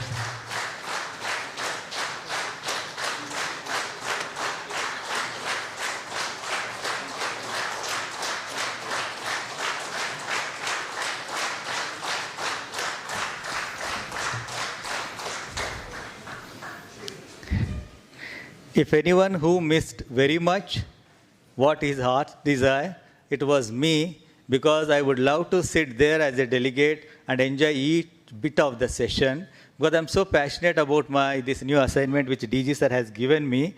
So I want to really make myself educative and gain knowledge by listening to all the PowerPoints, but I couldn't have the time to devote myself to this conference, and because I was conference secretary also, and I couldn't interact with most of you also. Please, I apologize that I couldn't spend time with you because of my responsibilities, but I hope that one day I'll also sit as a delegate and have a wonderful time, sir. Regarding the experience sharing, sir, while they were sitting along with each other, sir, over the dinner and here also, they had a experience sharing, sir. When we asked them, sir, they said okay, already they shared their things, sir. Sir, post-lunch we had 2 sessions, sir. One is Model Prison Act and overview and the way forward, which has been given by Beulah ma'am and Mr. Pandey from the UP government, and that has been received wide acceptability, and there are queries are also given, sir. And Jan Viswas Act also, sir, Beulah ma'am has covered it. So in this manner, sir, we have completed the afternoon session, sir. If you give, sir, a generous heart, so they would like to go for some sightseeing, sir. Sir. Thank you very much, sir. With this, once again, I thank everybody on behalf of DG BPRND, sir, and DG Prisons, Andhra Pradesh government, sir. Thank you very much, sir, and Jai Hind, sir. Thank you, sir. Hello. There are some mementos to be given, sir. Yeah. I just thought I'll thank all my delegates once again. Without you, without my domain experts, without my academicians, this would not have been the way it would have gone, the way you guys have done it. Really, from the bottom of my heart, eternally grateful. I'll be hanging in my boots next March, and these are some of these conferences we are doing in my last innings as the DG of the BPRND. I've done about 2 years already here, so it's been a wonderful experience, and I always keep selling and marketing my product, which is the BPRND, and the government has been very kind. The Union Home Minister, when he came to us in one of my foundation day, he actually wrote on the visitor's book, Hindi mein likha unhone, so I'll quote it verbatim, that BPRND ke bina अच्छी policing की कल्पना ही नहीं की जा सकती. Now that is the faith that he has in this very cerebral organization. We, as you know, those of you who have worked in BPRND, Ravi is an absolute asset. He's worked he was my director CDT at Hyderabad when I was not the DG, but he's worked here. And then when he came to me and desired to come back to this organization as one of the division heads, I think not only was it a homecoming for him, but we at the BPR&D